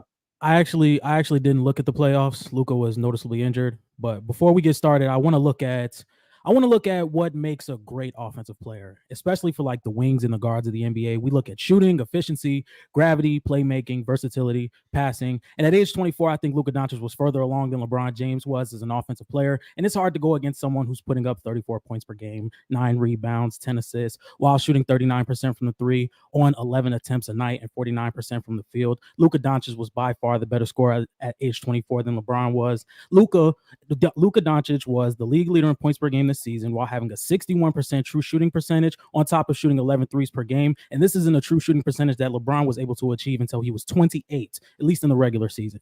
And LeBron was also never at the level of shooting that Luka Doncic was. Luka Doncic is a generational offensive player. He shot 74% from around the rim, and that's 97th percentile. He was 48% in the mid-range, and once again 38% from three, on top of being impossible to double team because he always made the right play time and time again. I think Luka Doncic right now is the 3-level scorer LeBron James never was, and especially in 2009. So when I go down the list, Luka Doncic already takes scoring, shooting, and efficiency. I just think, especially when we look at how the Dallas Mavericks elevated, especially after the trade deadline. They didn't. Anyway, Sorry, go ahead. especially after the trade deadline, when they got past the first round, they got past the second round. Yeah, my bad. Yeah, that's my bad. I thought I was muted. It's my fault. It's all good. All right, let's go. Round 2. Swipe it. It's on you. Let's do it. Yeah, so it's interesting you're bringing that up, and everybody wants to use the excuse. So offensive viability, can your game translate to the playoff? Well, Luka Doncic, hurt or not, he didn't. The fact of the matter is he wasn't the same player in the playoff when it mattered most, as opposed to LeBron James. So even when you're talking about efficiency, you're bringing up something that LeBron, quote unquote, wasn't able to do. Well, LeBron James in that regular season was still more efficient relative to his era than Luka Doncic was in this era. Luka Doncic had a really good season. In this season, again, he had a 61 true shooting. Cool. He was plus 3.7 relative true shooting for the rest of the league, whereas LeBron James at that point in time was a plus 4.7. So he was more efficient on a different kind of shot volume. And on top of that, he was the best driver of the basketball in the NBA that we had ever seen, even prior to Giannis Antetokounmpo coming into the league. So on the fact that he was the best driver of the basketball we've seen. He was a good efficiency mid-range player. He was a decent three-point shooter relative to his era. They didn't ask to do that. But once he got to the NBA playoffs, that's where everything turned into something else and became the dominant force in the sport. That first round in a sweep versus Detroit, averaged 32 points a game on 48% from the field, almost 50% lower volume all the way across the board. And then versus Atlanta in another 4-0 sweep, averaged 33, 8, and 6. So he was able to not only maintain offensive production, but listen to me, he got more efficient and more dominant into the playoffs, which is why he's the better offensive player that year. Back to you, John. Let's hear it.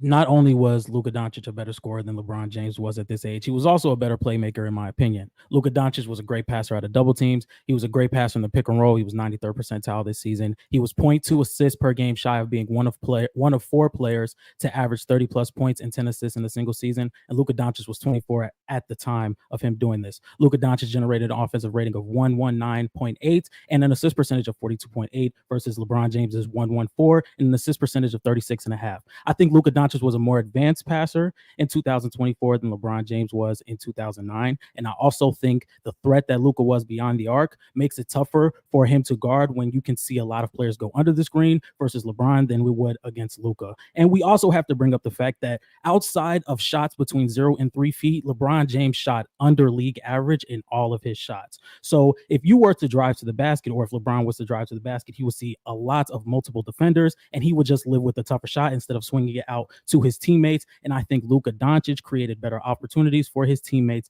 than LeBron James did at the time. And I think Luka Doncic makes better passes out of tougher situations. Once again, what I said earlier in this round, I listed what makes a great offensive player. And I think Luka Doncic checks more boxes than LeBron James does in the 2009 season than what Luka does in the 2024 season.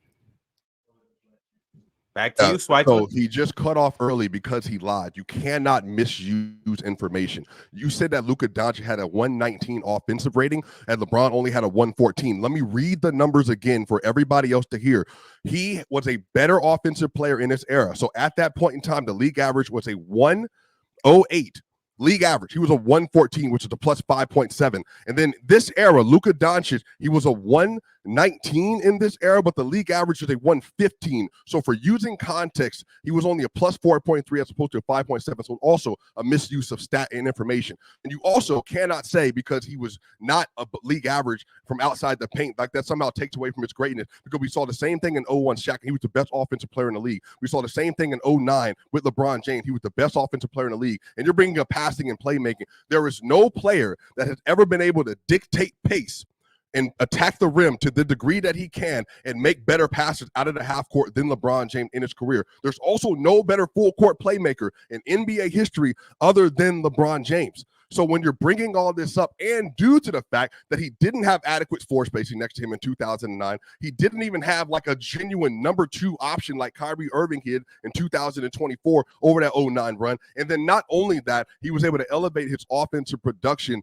into the playoffs and then also be more efficient. Luka literally was less efficient in the playoff. Now you can say injury, but that's what happened. He was less efficient in the playoff than he was in the regular season. That was not LeBron James. Luka Doncic without Kyrie Irving, it was a 12-game sample size, but he averaged 38 points, 10.5 rebounds, 12.5 assists, and stayed relatively efficient without Kyrie Irving. So I still think he didn't drop off, or I still think he generated a solid offense without Kyrie Irving. So in my final argument, I went back to look at how Luka Doncic played against top-tier defenses in his conference. This past year, the Thunder and the Timberwolves were the top defenses in Luka's conference. I also only use regular season since Luka was noticeably injured in the playoff run, so I only think that's fair. Luka Doncic against the T-Wolves and the Thunder in the top 2 defenses in his conference averaged 35 points per game, 9 rebounds per game, 12 assists per game, 54% from the field, and 39% from 3, and had a 67 true shooting percentage. So not only did he produce higher numbers against top tier defense, he was actually more efficient as well. So not only was Luka producing at a higher level, he was also extremely efficient against some of the top teams in this conference, showing how dominant Luka actually was at the offensive level. Like I said in the previous argument, LeBron James does not have a single shot on the floor where he shoots, or he does not have a single spot on the floor outside of 0 to 3 feet where he shoots at league average. So if we talk about a guy who's more efficient, produces more assists a night, is a more versatile scorer when we talk about off the dribble shooting, spot up shooting, getting downhill, which I'm not saying he's better than LeBron at, but he can still do it. A post game, and I won't even bring up points per game, but it's because it was at a slower pace in 2009. But throughout this entire argument, my point was to list what makes a great offensive player, and I think Luka checks more boxes than LeBron. So just for clarification for the conversation, are we not including playoffs at all in the 2024 and 2009 peak? Let me just for context. Am I muted? I just want to make sure. Oh, okay. Well, no, it's over, isn't it? Ron, that's 3. That was 3? What is 3? Yeah, but oh, y'all want to keep going? Hey, y'all look like y'all got more in the chamber. Well, I'm trying to understand how do you take out the playoffs? So like that's what I'm trying to understand. He was relatively injured in the playoffs. All right, y'all, we can't do this. We can't. So let's go ahead and run the polls. Let's get the timer going. And let's make it happen. That was a good first topic. Who was better offensively? LeBron or Luka?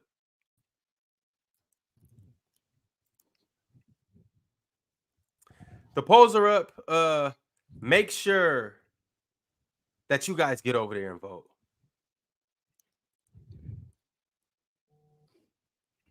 All right, in the meantime, we have a second topic that we're about to get into.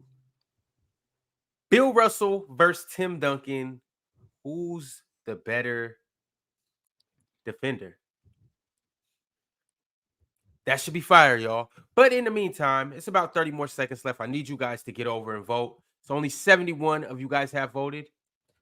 It's over 300 people in here. Let's get the votes up. Let's make it happen.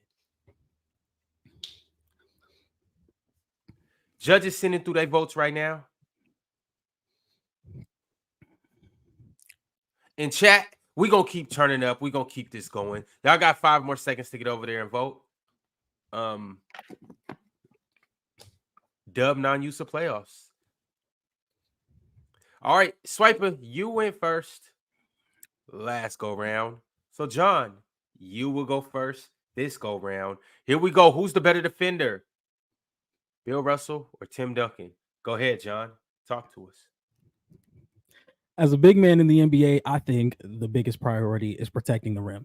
If you can limit the easiest shot in basketball, which is shots around the rim, I consider it elite. And Tim Duncan was an elite rim protector for his entire career. The Spurs did not spend a single season as a below average defense while Tim Duncan was there. This is a guy in Tim Duncan who had multiple roles defensively, being a mobile four, a help side defender, and a stationary rim protector, and led some of the greatest defenses we have ever seen in all three roles. Tim Duncan, over the span of 19 seasons, averaged 2.2 blocks per game, the true definition of defensive dominance throughout his entire career. And we don't see a lot of guys throughout their entire careers be a top level defender for 19 seasons. This is a player that I consider one of the greatest defenders of all time, and probably the greatest defender to never win a defensive player of the year. A player that makes an all defensive team 15 times out of a 19-year career, the most by a single player in NBA history. Someone who covers so much of the floor defensively, a player that can block shots with the best of them, can step up on wings, and can recover and send immediate help at one of the highest levels that were ever seen.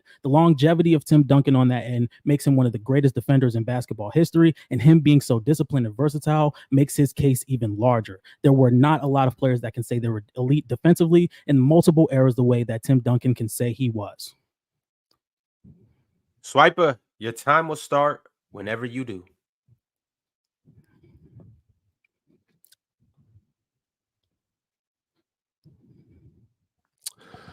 So one of the things about defense that doesn't get spoken about a lot in terms of how do you actually underscore how great someone is defensively is their versatility. It's similar to why Anthony Davis and Bam Adebayo are what they are in this era. It's not just the fact that they offer elite rim protection. It's not just the fact that they're good paint defenders. But on the other end, it's because people like Bill Russell, they offer a level of versatility where they're elite at guarding the rim, elite at securing rebounds, getting steals, those things that in possession, but they're also elite at making sure when they're switching out versus smaller players that they're also limiting you to a very low success rate. Bill Russell is the best defender ever in NBA history. And the reason is because he was able to play against the likes of Wilt Chamberlain and others who were dominant interior scorers of that time and hold them far below what they did outside of those matchups versus the Boston Celtics team. And just to remind people, the Boston Celtics were a horrific defense before Bill Russell got there. Bill Russell gets there, anchors them to being the best defense in the NBA, and he's able to do this in NBA final settings, NBA playoff settings, and also in the regular season. And also, one of the things that people misunderstand about Bill Russell, when he played versus Wilt Chamberlain, everybody praised as the best scorer of its era, best player of its era. Wilt Chamberlain averaged 26 points a game versus Bill Russell and shot a 49 true shooting in those series because he simply couldn't get to the rim at will like he did versus other people. Bill Russell's the most versatile defender in the league because he can literally do everything from the rim to guarding out in space as well. Back on you, John D. Let's do it.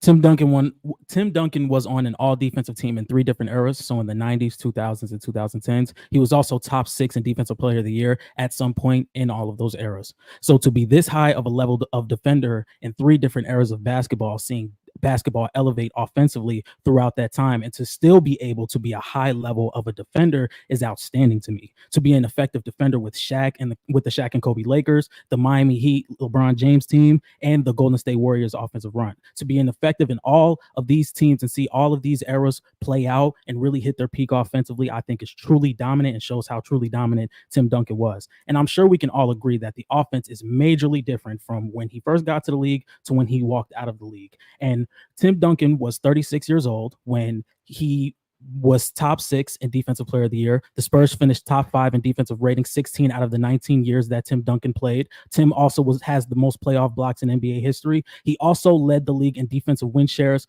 5 times. And what makes it so remarkable to me is that he stayed consistent throughout 3 eras of basketball. If you ask me, I believe that the game has changed so much between 1997 and 2016. So he has seen a handful of bigs in his tenure, guys like Kevin Garnett, Dirk Nowitzki, Shaquille O'Neal, Anthony Davis, Chris Webber, and other players. I think Tim has damn near seen it all when it comes to the big man. And the fact that Tim was at the top as far as defense throughout the entire time truly impresses me. Round 2, Swiper. Well, I apologize to the room that I can't argue Defensive Player of the Year awards because they didn't exist when Bill Russell was there. But he brings up defensive win share. Well, Bill Russell basically led a decade, like through the point in the decade from the late 1950s through the late 1960s. He led the entire NBA in win shares and defensive win shares. So I mean, we can bring up advanced stats too, but that's not, again, the conversation when it comes to Bill. So when you're building a prospect, what an elite defender is, the fact that Bill Russell was able to revolutionize defense the way he was, because before that point in time, guards being able to work in space, even bigs being able to have what they want at will at the rim, there was just nobody better than shutting off an entire team's water and getting to the basket and creating high-quality looks versus any level of competition that you put him out there against. And again, the main thing that has to be highlighted with is the fact that him versus Wilt Chamberlain, because the only people's mind they remember and respect from that era is the fact that Wilt was there and Wilt had these 100-point game, averaging 50 points a game, 30 rebounds, all this other stuff. The only person that continued to shut down Wilt, that Wilt had a losing finals record against, is Bill Russell. And Bill's not like he's averaging 20 points a game in these series. He's averaging 22 rebounds and 10 points because the way that he's able to continue to get you off of your spot with having the interior strength to be able to do so. And then on top of that, being able to make sure that you're not getting other looks at the rim consistently because he's averaging 20 plus rebounds a game. And again, in an era that allows for you to have more attempts, like Bill Russell literally embodied everything it meant to be a perfect defender, and especially in that era. Let's go, John. One more round. So I spent this entire time telling you guys how elite Tim Duncan was defensively, and I am going to talk about how I think Tim Duncan will be taken above Bill Russell. And I'm sure if you were building a team and I were to ask coaches or general managers or fan bases, they would possibly take Tim Duncan over Bill Russell as well. And because when you have two guys who, in my opinion, can sit at the same table defensively, can defend the rim, are great shot blockers, can defend the pick and roll, have great athleticism. But when you tell me you have two guys who are in the same tier and one played 13 seasons and the other played 19 seasons, I think you have to go Tim Duncan. And I think the consistency and the longevity is what makes me lean towards him. If I'm building a franchise and you're telling me I have to choose between two guys who are top 5 defenders of all time, and one played 6 seasons longer and was more, or not more elite, but as elite for his entire run, I'm going to have to go with Tim Duncan. And I think it's a no-brainer. And when we compare these two players, you have to be picky. And when we talk about these defenders who are so close to each other, I think the next thing I have to look at is the longevity. And when we talk about that, Tim Duncan has a more compelling case. And while Bill Russell was a phenomenal defender, but you cannot tell me majority of the people will take 13 seasons over 19 seasons of elite defensive basketball in multiple different roles, seeing multiple eras of basketball and seeing multiple styles of schemes of offense. Swiper. Yeah, I think it's interesting you bring up 19 seasons to 13 seasons when, again, Tim Duncan wasn't even a better defender than Kevin Garnett, wasn't a better defender than Hakeem Olajuwon, like wasn't a better defender than, for many people, like a couple of players in his own era. So if you're going to compare him to someone who throughout his NBA playoff career averaged 25 rebounds a game, throughout his entire career was the well-known consensus best defensive player in the league. Throughout his entire career, everybody knew that the only person that literally Wilt could not dominate against was Bill Russell. The entire conversation around Wilt was being framed by how he played versus Bill Russell, and the player that dominated him more times than not was the same number 6 in the Boston Green jersey. So when you're bringing up like 19 years to 13 years, Tim Duncan doesn't have a 13-year sample size where he was the consensus number 1. And again, had they had Defensive Player of the Year voting, we wouldn't be having a conversation about awards at all, because he would have won it damn near every year of his career, and including getting to the NBA playoff. Not only was he the best defender in a regular season setting, he was the best defender in the playoff setting. So over the course of time, whenever you're having a conversation about Tim Duncan, you're never going to hear anyone make an argument for him over Bill Russell in terms of being an elite defender. Maybe a player because you want more offensive versatility, but we're talking strictly defense. There's never been another defender as dominant for as long as he was like Bill Russell was at his apex. All right, John D, it's on you. I did my 3 rounds. Oh, we're not going for this one? All right, well, run the timer then. Put the polls up. Let's go. I'm not gonna lie. I went back and watched some Bill Russell. Yeah, I was moved. I was moved. I was up on his game, and you know what I'm saying. But I ain't gonna lie. This was a tough one. I had to take that longevity and sprint with it. All right, y'all. Well, the polls are up. The timer's going. And I need you guys to do your jobs and go over there and vote on the poll for who you think made the better case between Bill Russell and Tim Duncan. All right, y'all. We had 2 battles earlier, and we had 2 guys make it to the next round. The number 2 seed Mars advanced against Gifted. And the number 2 seed Dion from Ohio got packed up and sent home. And Hayes will be advancing. So shout out to Mars and shout out to Hayes. They will see each other next round. Chat, one of these 2 guys has to advance, and it's looking like potentially this third topic is going to be what advances one of these guys. We have, as our third topic today, 2 GOAT teams with GOAT players on it playing against each other. Who are you betting on to win a 1-game matchup? The 2008 Redeem team or the 2012 Olympic team? USA. Who do we got? Swiper, it's going to be back on you. The judges just sent through their votes for last round. We got one more round before we wrap this up. Let's go, Swiper. Your time starts when you do. Yeah, this is no question. It's the 2012 Olympics team. That team had a 3-time NBA champion, LeBron James, who was at the apex of his powers. Kobe Bryant had finished top 5 in MVP voting again that season. Carmelo Anthony was 27 years old, getting ready to go into a year. He finished 3rd in the MVP race. And remember, that year, he set the U.S. Olympic men's record for points scored in the game with 37 versus Algeria, coming off the bench. And then dimension to put it all away with the thing that the 2018 does not have is a Kevin Durant who finished number 2 in the MVP race that year at 23 years old, and he led that team in scoring that year. Kevin Durant was the best scorer in the sport. He was the best bucket getter in the sport, and on top of that, you're also including the fact that Kobe was still at the apex of his powers, and then you get a James Harden who just won 6th Man of the Year. You get Russell Westbrook coming off the bench, who was a 23-5-5 player. Tyson Chandler won the DPOY that year, helped lead the Mavs to a championship just a year prior. This was the most collected amount of talent on a team since that 92 Dream Team, and they absolutely walked down everybody in that Olympic run that year. And Kevin Love, coming off the bench, was a second-team All-NBA player, averaging 26 and 13, shooting 37% from 3. So on a 1-game sample size, I get an apex LeBron, apex Kevin Durant, apex Carmelo Anthony, apex Kobe, and I get Dwayne Wade 1 year off of the last year that he had that was truly great. This team walks that 08 team down easy. John D., who are you taking?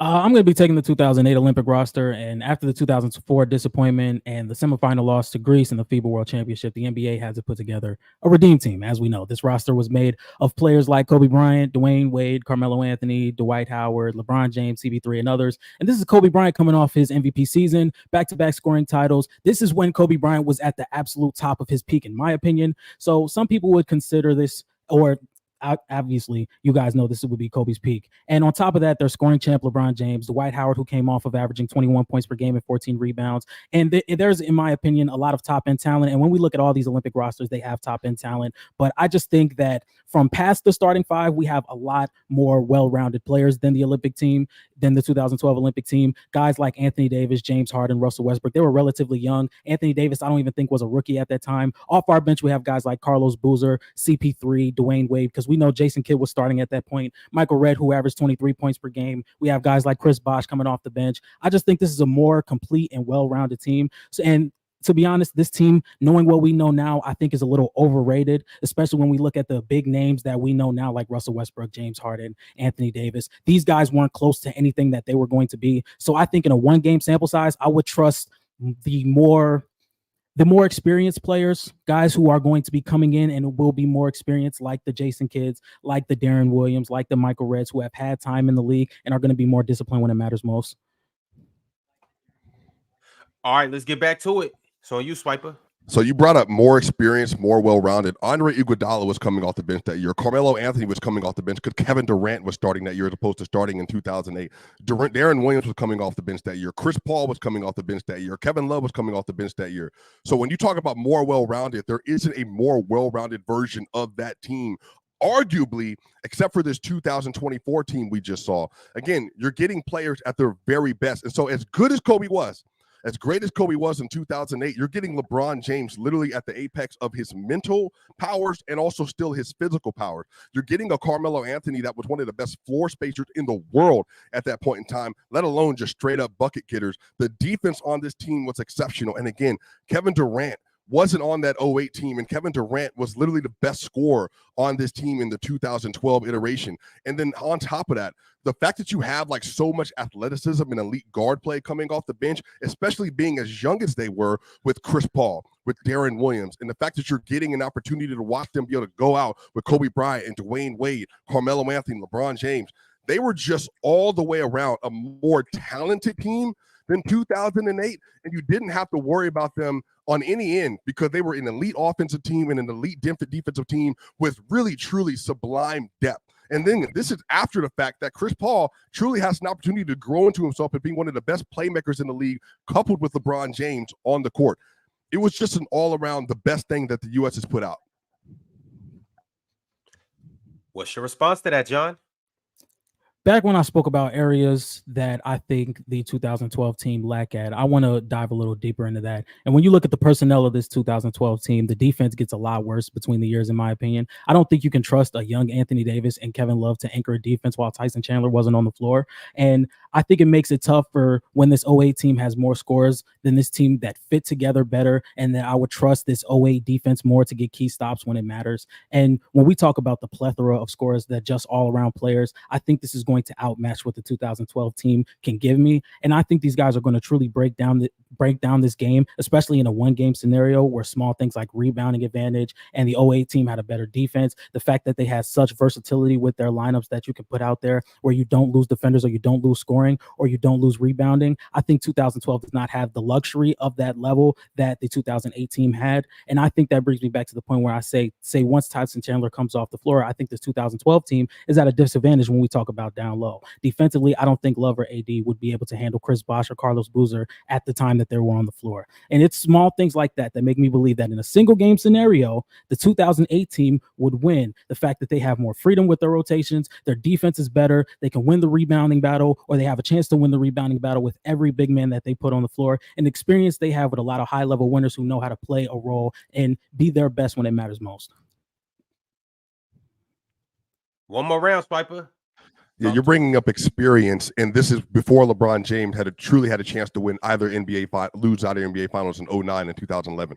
You're talking about experience and scoring when Kevin Durant wasn't on that 2008 roster. You're talking about defensive versatility as if they didn't have several elite wings who were also really good weak side rim protectors in LeBron James and Andre Iguodala at this point in time, and you keep bringing up Anthony Davis. Anthony Davis was a rookie. He didn't need to get rotation time. The question is, in a one-game sample size, who do you trust to win more? I trust to win more a team that had the best players of its era at the apex of its powers and had the best player of its previous era in Kobe Bryant still dominant. He's finished the next 2 years in 11 and 12, top 5 at MVP voting still. He was still who he was. He just wasn't young Pete Kobe. But you had an even better version of LeBron James, an even better version of Carmelo Anthony. You had an even better version of Dwayne Wade relative to the fact that 2011 was last least and all this other stuff. Like, they were stacked. And their bench was stacked. Chris Paul was better than he had ever been.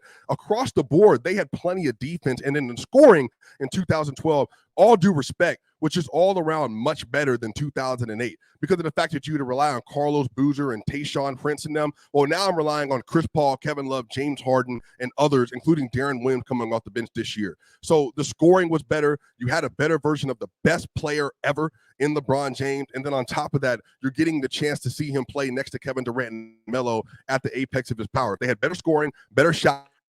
Swiper, I got to mute you. Your time is up. John D., round 3. Let's hear it. All right. So when I went back and watched a few of these games, in 2012, the starting lineup was CP3, Kobe, Bryant, KD, and Tyson Chandler. 2008 was running with a starting lineup of Jason Kidd, Kobe Bryant, LeBron James, Carmelo Anthony, and Dwight Howard. I would like to think these starting fives match up pretty well. But then when we look past the starting five, we start looking at the bench. Once again, I think I trust the 2008 bench a little more with guys like D Wade, Chris Bosh, Darren Williams, Chris Paul. Mind you, D Wade was the leading scorer, averaging 16 points per game. It was extremely efficient throughout that run. Tayshaun Prince was coming off a top 10 defensive player of the year voting and was on the all defensive second team. I would love to put him on guys like KD, Kobe Bryant, LeBron James. Not saying he's going to stop them, but he's definitely going to make their night a little harder. And I think guys like these are so important for every team with a star-studded cast with guys like Jason Kidd, Michael Redd, and Tayshaun Prince. It's plenty of high-experienced guys on this team that I trust to come in and play a role at a high level. Then on top of offense, guys like D Wade and Melo that can take over an offense once they step on the floor, I think guys like Carlos Boozer forces the defense to play on him, who was a great pick and pop candidate for guys like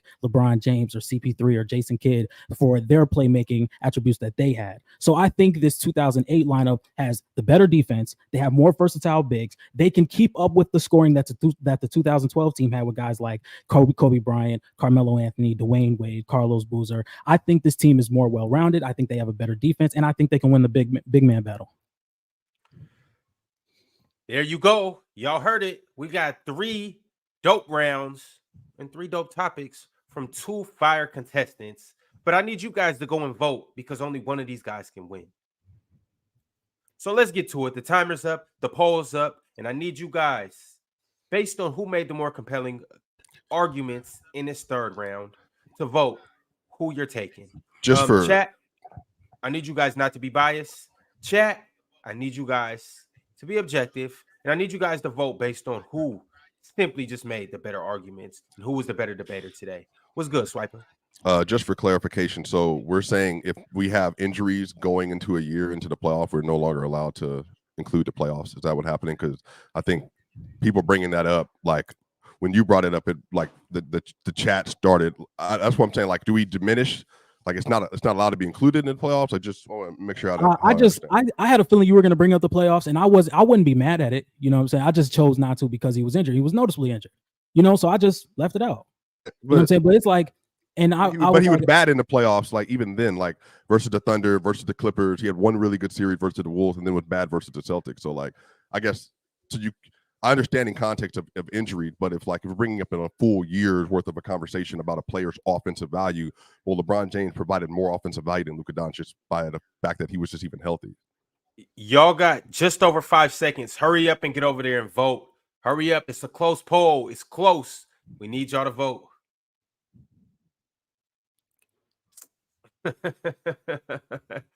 Uh-oh. Ladies and gentlemen, the votes are in. All right, y'all. Hold on. Just getting this tally right now. Are y'all sure you don't want to go a 4th round? All right. Well, we got Chill and Pirate next, so we'll get 3 rounds from them. But as of right now, the votes are in, so let's go ahead and get into it. As of right now, we got number 4 Pirate versus number 10 John D. And this is how the votes came out. Winning by a 2-1 margin with the first topic, John D, you took topic 1. Winning with a clean sweep, 3-0 for the second topic, Swiper, you got topic 2. And to break the tie with a 2-1 win in the 3rd round, the Cinderella story is still going for the wild card, John D. You will be advancing to the Final 4. Swiper, unfortunately, my man,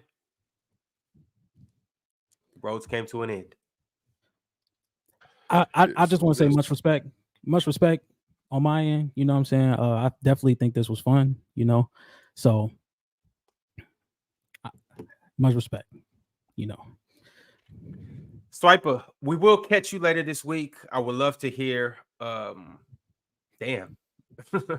Okay. Maybe we won't be hearing from Swiper about what happened. Hey man, the votes came out how they came out, and John D, how does it feel? Very excited, man. Very excited to compete with whoever I'll be going up against next round. I want to say thank you to Hayes. You know what I'm saying? So I don't have to worry about going against Mars next round. You know what I'm saying? That's a stressful matchup. That's a stressful matchup. But yeah, I'm just excited to be here. You know, and a lot of people in the comments, you know what I'm saying? They might not think I'm that good. Oh well, I really don't care. I come here to talk basketball. So, hey. All right, John D. Well, your crazy ride will keep going. You will actually get the winner of Chilltown versus Pirate. So Yes, sir. I'm Very assuming you'll excited. be tapped into this, and I'm looking forward to seeing you possibly take down one of these old heads next round. But in the meantime, in between time, we're gonna take a quick break, and then we go get back to this next battle.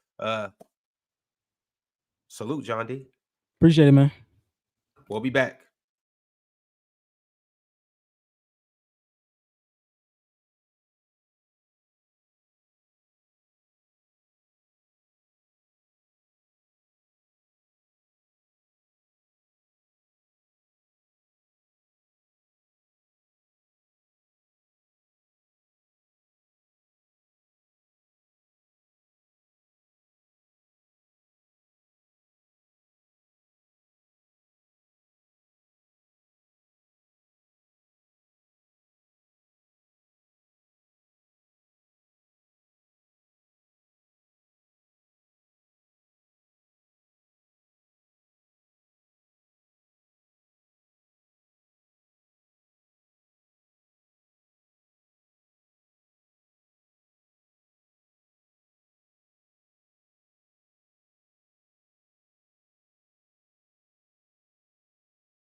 Let's get into it, y'all. We got the marquee matchup of the night. Number 5 Chilltown versus number 8 Pirate. I'm gonna get out y'all way. I ain't gonna do much yapping. We're just gonna go ahead and get into this. Mate, what's going on? Hey, Ron, how you doing? I'm ready to see a good debate. How you living? Well, I'm ready to give you a good debate, so everything's Okay. aligned. All right. Well, let's go ahead and get into it. Chilltown, what's the word? I know what time it is. Let's do it. Okay. Not much needs to be said Hey, with Chill. these two. We know What's up, brother? How you running? I'm good, man. How you doing? Running good, brother. Running good. Let's do it. All right, you guys know this topic very well. This is one of the more talked about topics in the basketball community between two dynasties and who will win in a 7-game series. We got the 2001 Lakers versus the 2017 Warriors. Chilltown, you were going to kick us off, and we're going to go from here. Absolutely, Ron. I'll start it. So it's interesting, Ron, you mentioned the 2001 Lakers. You didn't say the 89 Pistons. You didn't say the 16 Warriors. You meant the 2001 Lakers, and that's a worthy adversary there. What did they do that season in 2001? They won 58 games.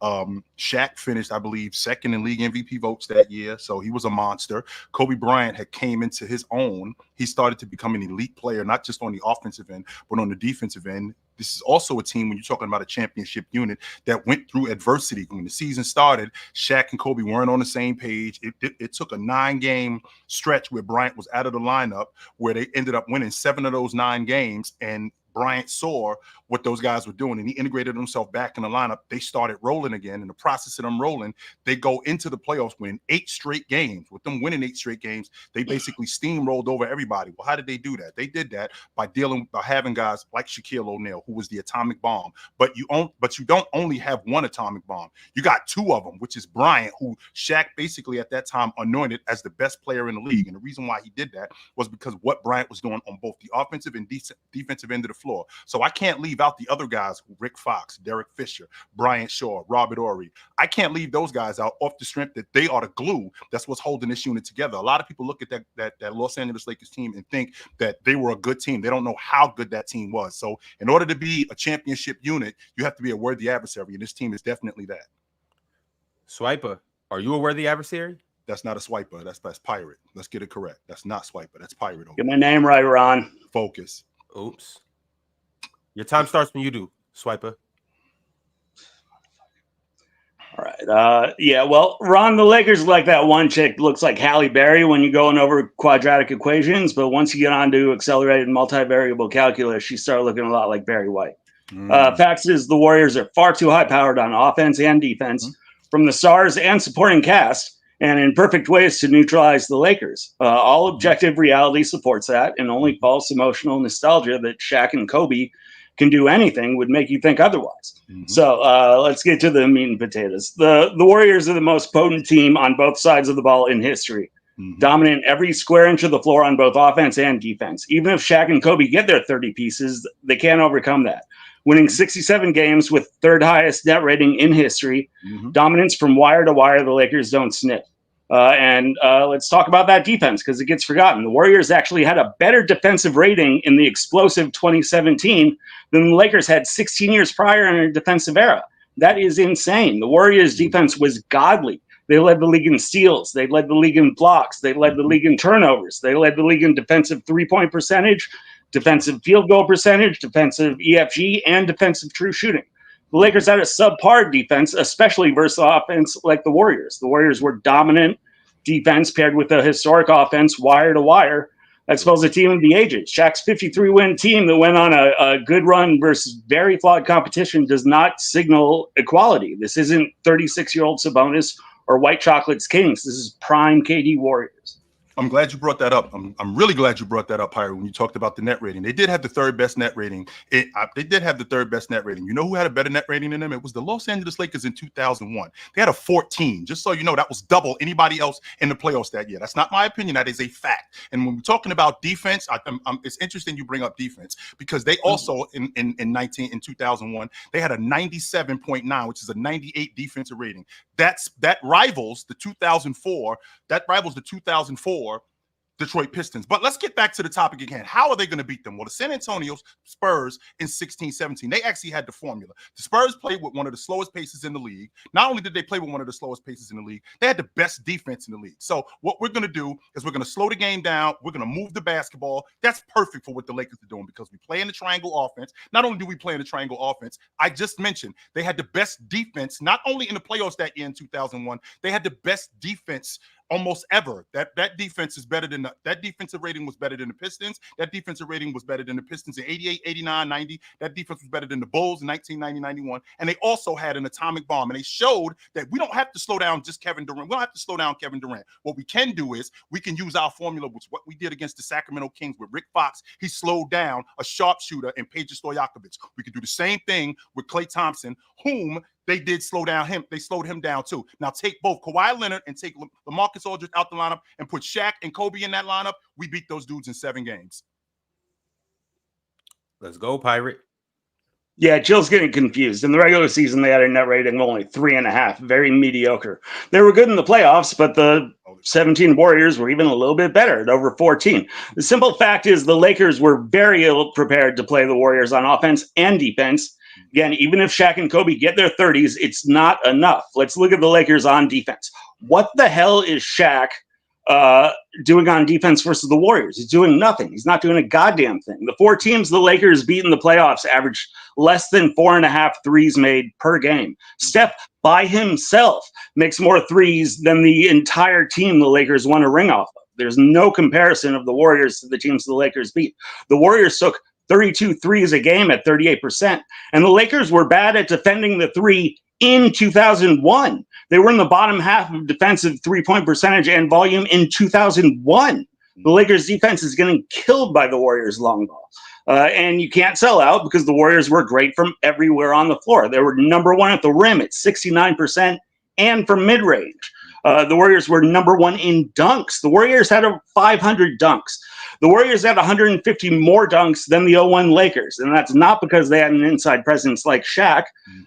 That's because they changed the geometry of the floor and became indefensible. You got to guard the shooters, so you end up giving up 500 dunks and 69% at the rim. And what's Shaq going to do about that? He's not going to do a goddamn thing. He's going to be running around tired as hell, not affecting anything. He just can't.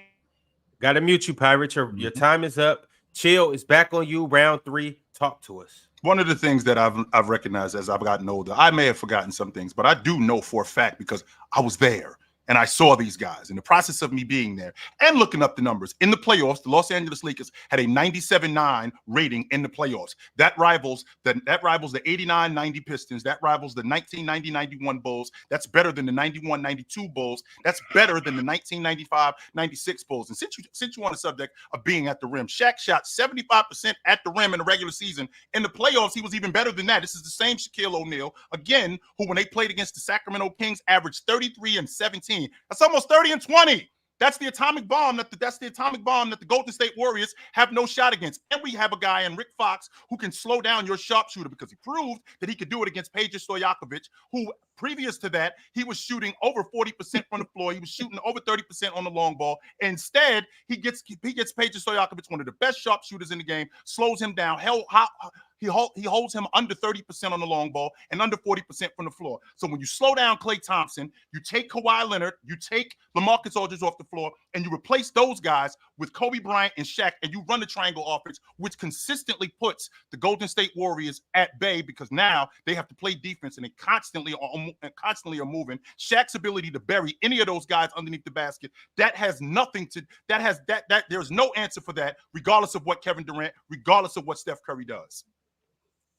Round 3, Pirate. Yeah, again, they had a low defensive rating. The net rating, offense and defense, goes to the Warriors. The star power on the Warriors, quite obviously, had a much stronger force multiplying effect that raised the supporting cast to make a much more complete team top to bottom. Think about this. Shaq was by far the most efficient player on the Lakers at 57% true shooting. The Warriors' whole roster was significantly more efficient than Shaq at 60%. The Warriors had 7 players more efficient than Shaq and 11 players more efficient than Kobe, with Steph and KD, who took the most shots, stratospherically more efficient. And to be clear, that is not simply a difference in eras. The Warriors were significantly more efficient relative to era, significantly. So listen to this because it's amazing. The Warriors had 13 players on their roster above average efficiency, most of them significantly so.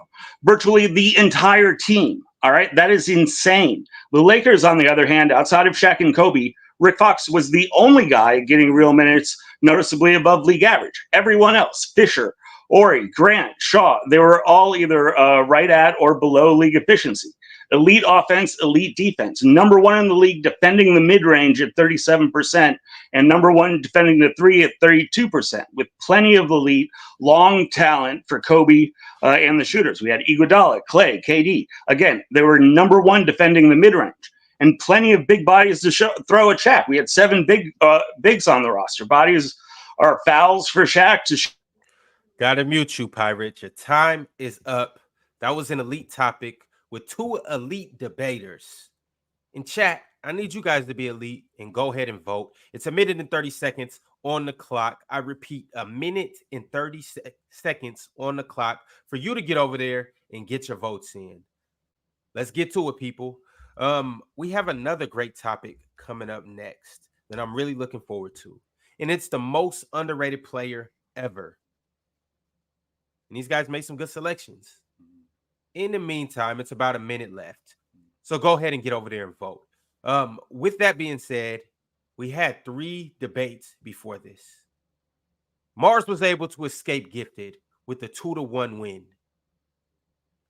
Dion from Ohio, unfortunately, will not be advancing because Hayes beat him 2-1. And right before this, Swiper versus John D.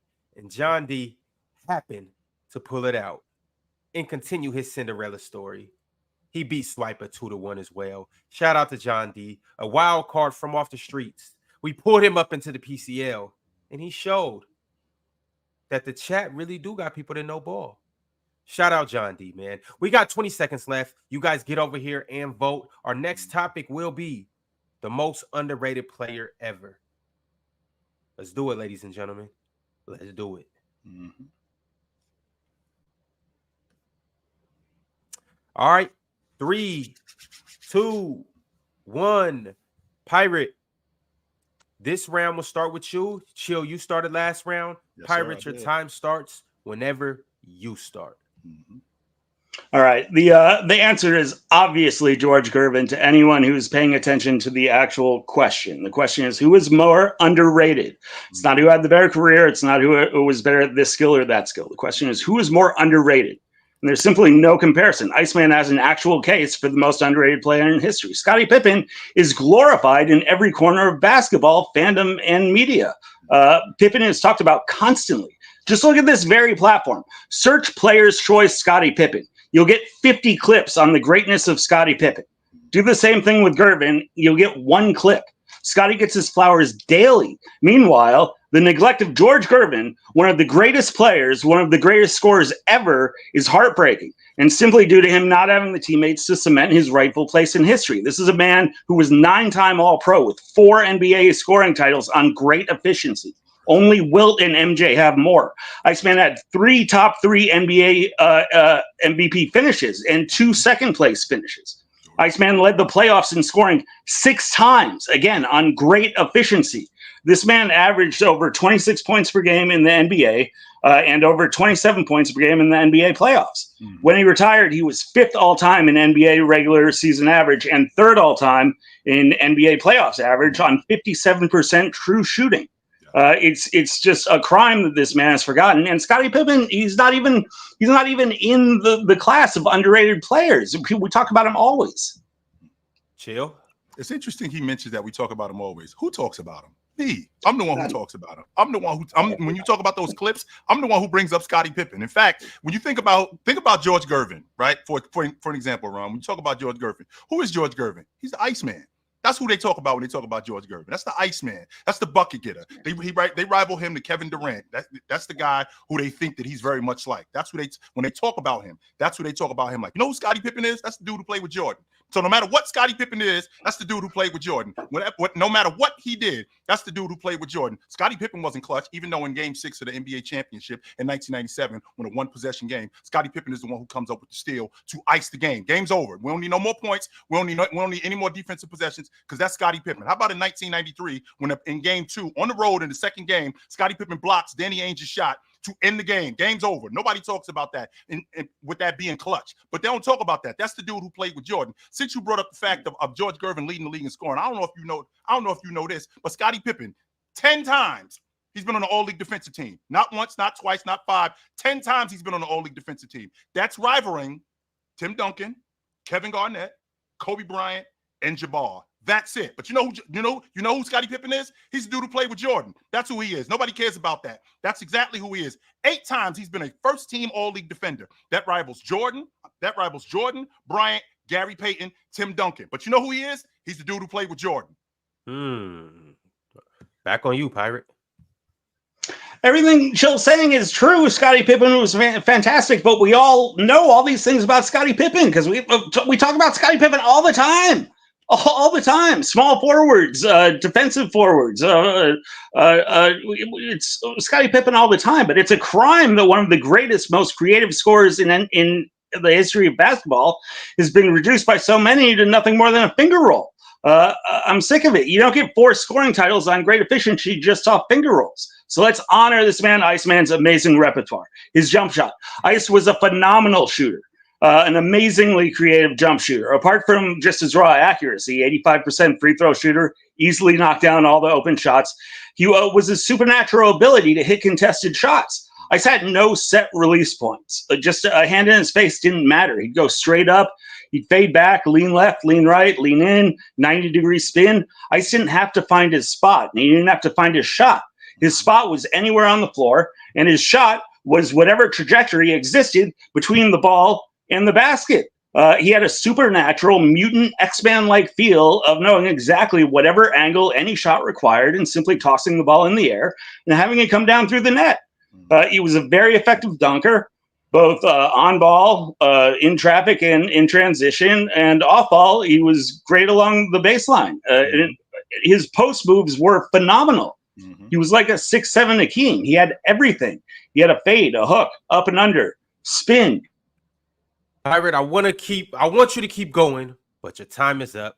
Chill, it's back to you. This is the same George Gervin who Pirate over here thinks that Artis Gilmore is the 6th best center in NBA history. So George Gervin was playing with arguably a top 5 center in NBA history. He couldn't get out of this. He couldn't get out of the Western Conference Championship. Meanwhile, the dude who played with Jordan, that's who they talking about. The dude who played with Jordan, half of their championships from 1991 to 1993, he was giving you 21, 9, and 6. That's almost 20 and 10. When you're playing in a big man league, when I can rely on somebody, how valuable is that for a wing player to be almost 20 and 10? This is a guy on elite defense who playing in a triangle offense was so much more versatile, where people don't give him nearly as much credit because of the distributor that he is, because of the defender that he is, because of the playmaker that he is, because of the shot creator that he is. Why? Because he was playing with the leading scorer in the game. And in the process of him playing with the leading scorer in the game, he took so much pressure off the leading scorer in the game because he did so many of the other things. How do I know that? That's 6 times. 6 times when they won the NBA championship, Scottie Pippen, 3 of those 6 times led the Bulls in rebounding, assists, and blocks. 4 of those times he led them in rebounding. The 5th time he missed half the season, and all 6 years he led them in assists. With that being said, when I have a guy who I'm able to take the pressure off me to do all of this other stuff, and I can actually enhance my game, that's completely valuable. But we don't talk about Scottie Pippen like that. In fact, when we talk about him like he's the guy who played with Jordan. The only reason why you are as good as you are because you played with Jordan, and I think that that's ridiculous. 100%. Round 3, Pirate, take us away.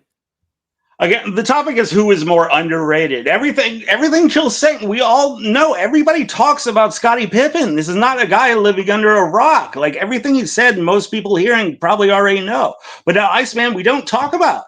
So why is this great player forgotten? Chill mentions Artis Gilmore. That was probably the best player he played with. It was when he was 33, and they made the Western Conference Final and took a couple games off the Showtime Lakers. All right, but we forget him because he never had the team around him. Look, in 1985, MJ scored 28 points a game as a rookie, and we recognize that it is great. And even do shows titled, Could Rookie MJ Lead the League in Scoring? But Gervin, just a couple years prior, scores 32, and it's all but forgotten. All right, at the beginning of Magic and Bird's careers, we all recognize his all-time great play. But then there's George Gervin right in the middle of it all, in the middle of Bird, Magic, Dr. J, Kareem, scoring 33 points per game, making every shot, competing for MVPs. And it's totally forgotten simply because he was not on great teams, and that's criminal. All right, he didn't have anybody. His best teammates, he had James Silas in the beginning. He had Swen Nader. Later on, he got Mike Mitchell. In '83, he got a 33-year-old Artis Gilmore. They won 53 games. They went to the Western Conference Final, and they took a couple games off the Lakers. But no, man, he never had a roster to compete, and he's been forgotten for it. And it's a crime. He's one of the greatest players ever, and it's obvious he's way underrated than Scottie Pippen. Chill. So again, Ron, we're talking about a guy in Scottie Pippen in 1993 when the Bulls won the NBA championship and Jordan averaged 41 a game. Jordan carried them. I don't know if you know this, Ron, but Scottie Pippen averaged 21 and 9. That's almost a 20 and 10 guy in the NBA Finals. He almost averaged a triple-double, in fact. But this guy is the guy who played with Michael Jordan, as good as he was. We didn't know how good Scottie Pippen really was until Jordan retired. Now, the first thing people will say is that the reason why you are as good as you are is because you played with Jordan.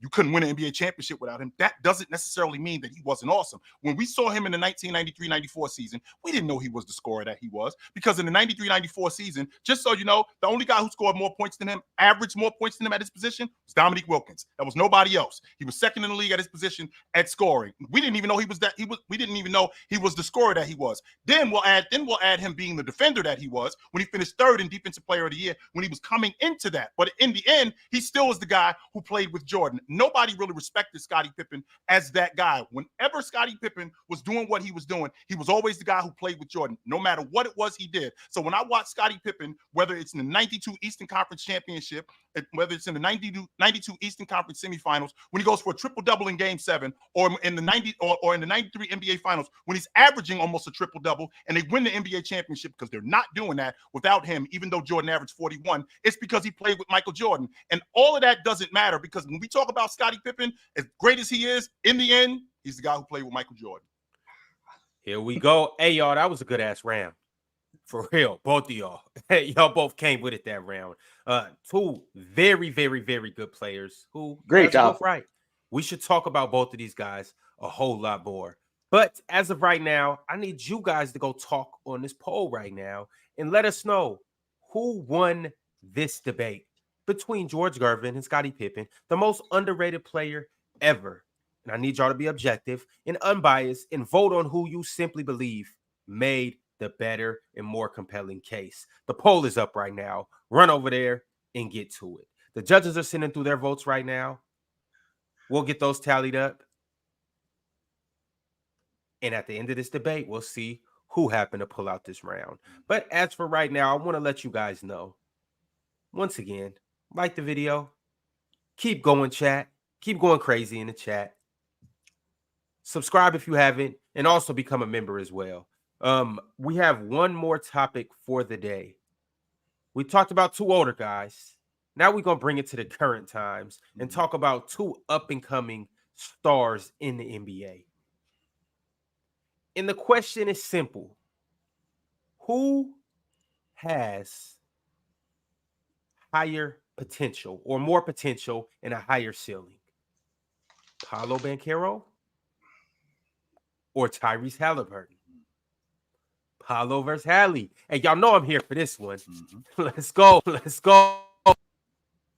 Well, Ron, I'm on record saying that Wemby and Chet are the future of the NBA. When you talk about what the NBA is going to look like in the next couple of years, it's going to be a bunch of 6'10" to 7'3", super skilled, ridiculously athletic guys who can shoot the long ball, who can pass the ball with the best of them, not only pass the ball with the best of them, who are great in transition, who are smart guys. That's what the NBA, I feel like, it's about to look like. And I think Paolo Banchero, I think he's the prototype of that. I think whenever I watch Paolo Banchero, he reminds me of a more athletic version. I see Antoine Walker when I see him. I see a guy who can get downhill with the best of them. I see a guy who's improved his ability to pass. His field goal percentage has gone up, even though he's only been in the league 2 years. That tells me that he's taking better shots. And if he's taking better shots, that means he's getting smarter. If he's getting smarter, I think that that's a problem for the league that he's going to be. If he continues to do what he's doing, I don't see anybody, particularly at the 4 spot, that can really rival what Paolo Banchero is going to do. We're talking about a guy who will be better as a rebounder. They're building that unit around him. He just signed an extension. We're talking about a guy who can get downhill with the best of them. We're talking about a guy who in year 2, he actually brought his team to the NBA playoffs. Yeah, he wasn't that good at the end, but that's what being young is about. When he gets more mature, and in addition to him getting more mature, I feel like he's going to be the best. I feel like he's going to be the best power forward in the game. I don't think that there's going to be a lot of guys next to him. I feel like his skill set, I feel like his know-how, I feel like his IQ, I think that it's going to stand the test of time and above everybody. All right, Pirate, it's on you. Round 1. Talk to us. Yeah, so Halliburton's the clear answer here. Hallie is on the cusp of a history-making seasons. A 25-10 point guard with his splits does not exist in the history of the NBA. While Banchero still needs to figure out how to be an actual net positive for his team. Now, here's the ugly truth. The gap in terms of positively affecting the team is wider than the Grand Canyon. So let's start there, because reality is a bitch. Banchero, his whole career, both years, he has a negative net rating. Last year, he was -3. By comparison, on his own team, Franz was +4, Suggs was +3, Mo was +14, Carter was +11, Gary Harris was +6, and just for Mars out there, Jonathan Isaacs was +19.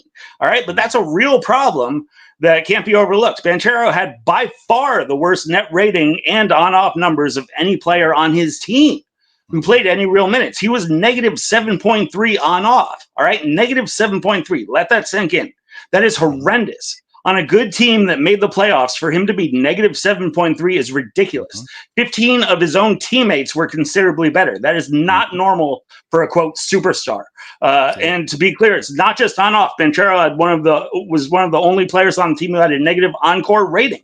Again, good team, but the Magic were actually outscored in all the minutes that Banchero was on the floor. Paolo is a great example of how often what fans think are the things that are winning and losing games are not actually the things winning and losing games. It's interesting. It's interesting, Pirate, that you bring up Paolo Banchero being a worse negative. Just so you know, in year 2 for Halliburton, he was traded. That's how much they believed in him. He was absolutely traded. He was shipped out of there. And the reason why he was shipped out of there, because they felt that they had another guy who was better than him. So in year 2, when you look at what Paolo Banchero was doing, he led his team to the playoffs. Meanwhile, Tyrese Halliburton was traded. This is the same Tyrese Halliburton who broke down again, because he broke down last year. He broke down again this year in the playoffs. In the process of him breaking down, I have to wonder whether or not I can depend on him long term. I won't question who Tyrese Halliburton is as a point guard. I think he's fantastic. But I think that the league is getting bigger. With the league getting bigger in terms of size, I think that there aren't many guys who are going to be able at 6'5", 6'6" to be able to compete like that, as opposed to guys like Paolo Banchero, who at 6'9", 6'10" has become much better as a passer, who's become much better as a shot creator, who's going to become much better as not only a shot creator, but also a shot maker. He's going to become much better as a rebounder. He's going to become much better as a defender. It's obvious that they're building this unit around him, which is why they signed him to an extension, and he's just going to be so much better. I think his ability to pass, I think that's one of his best attributes, because when you look at his ability to pass, the kind of attention that he attracts, that means that you have to be honest with him, because if you're not honest with him, he's going to find the open guy and they're going to knock down open shots. But if you're not, and then you play off of him, he's going to get downhill. He's going to knock down open shots. He's going to get to the rim, and he's a damn good free throw shooter at 72, 73%. That's actually solid. So I think Paolo Banchero is the future of the NBA. How do you feel about that, Pirate? Well, I feel like Paolo, again, had the worst on-off on his team, and Halliburton had the best on his team, all right? And this is not some big mystery, all right? It's easy to see. His efficiency is horrendous. From everywhere on the floor, Paolo has real bad negative relative efficiency. For Christ's sake, people, his adjusted percentage on two-pointers is 90. That is horrible. And it perfectly explains why his net rating and his on-court numbers are so shit. Reality is staring you right in the eyes, people, all right? I can lead you to water, but I can't make you drink. His efficiency is horrible. On two-pointers, three-pointers, free throws, EFG, true shooting, it's all shit, all right? It's all shit. Will it get better? I hope so. But just know that as we speak, Paolo is coming from a place of shit that hurts his team. And Hallie is coming from a place of actual production that helps his team. Hallie's true shooting was 60 points higher than Paolo's last year, which is seismic by itself. All right, let alone you're comparing a point guard to a 6'10" monster who should be way more efficient, but he's not. All right, Halliburton, by comparison, he had a great net rating, well, plus 10 last year, compared to Banchero's -3. Hallie has a positive effect, where Paolo's is negative. All right, to be clear, where Banchero had effectively the worst on-off on his entire team at negative 7.3. Hallie had the best at 5.7. That was in the playoffs and the regular season.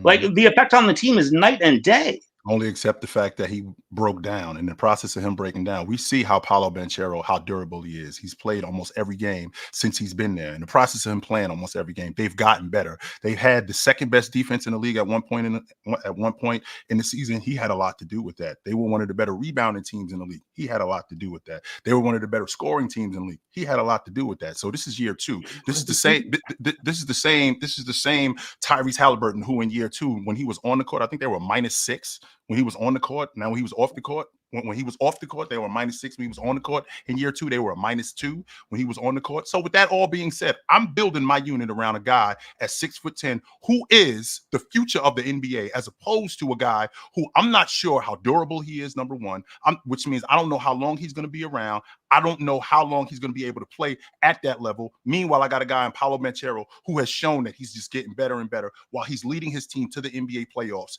Not just in year 6 and year 7. As soon as he gets there, the next year they're in the playoffs with him as a franchise player. I love everything about this kid. I think his ability to score, I think his ability to rebound, I think his ability to defend is going to get better. Tyrese Halliburton is since you on the subject of since you're on the subject of Paolo Banchero, Tyrese Halliburton is horrific defensively. He's not bad defensively. He is horrific defensively. They actually seek him out. They don't go after Paolo Banchero defensively. No, they can't do that because as big as he is, the body that he is, the way he rebounds, which I think he's going to get better at it, I think he's the future of the NBA. I don't think it's a question.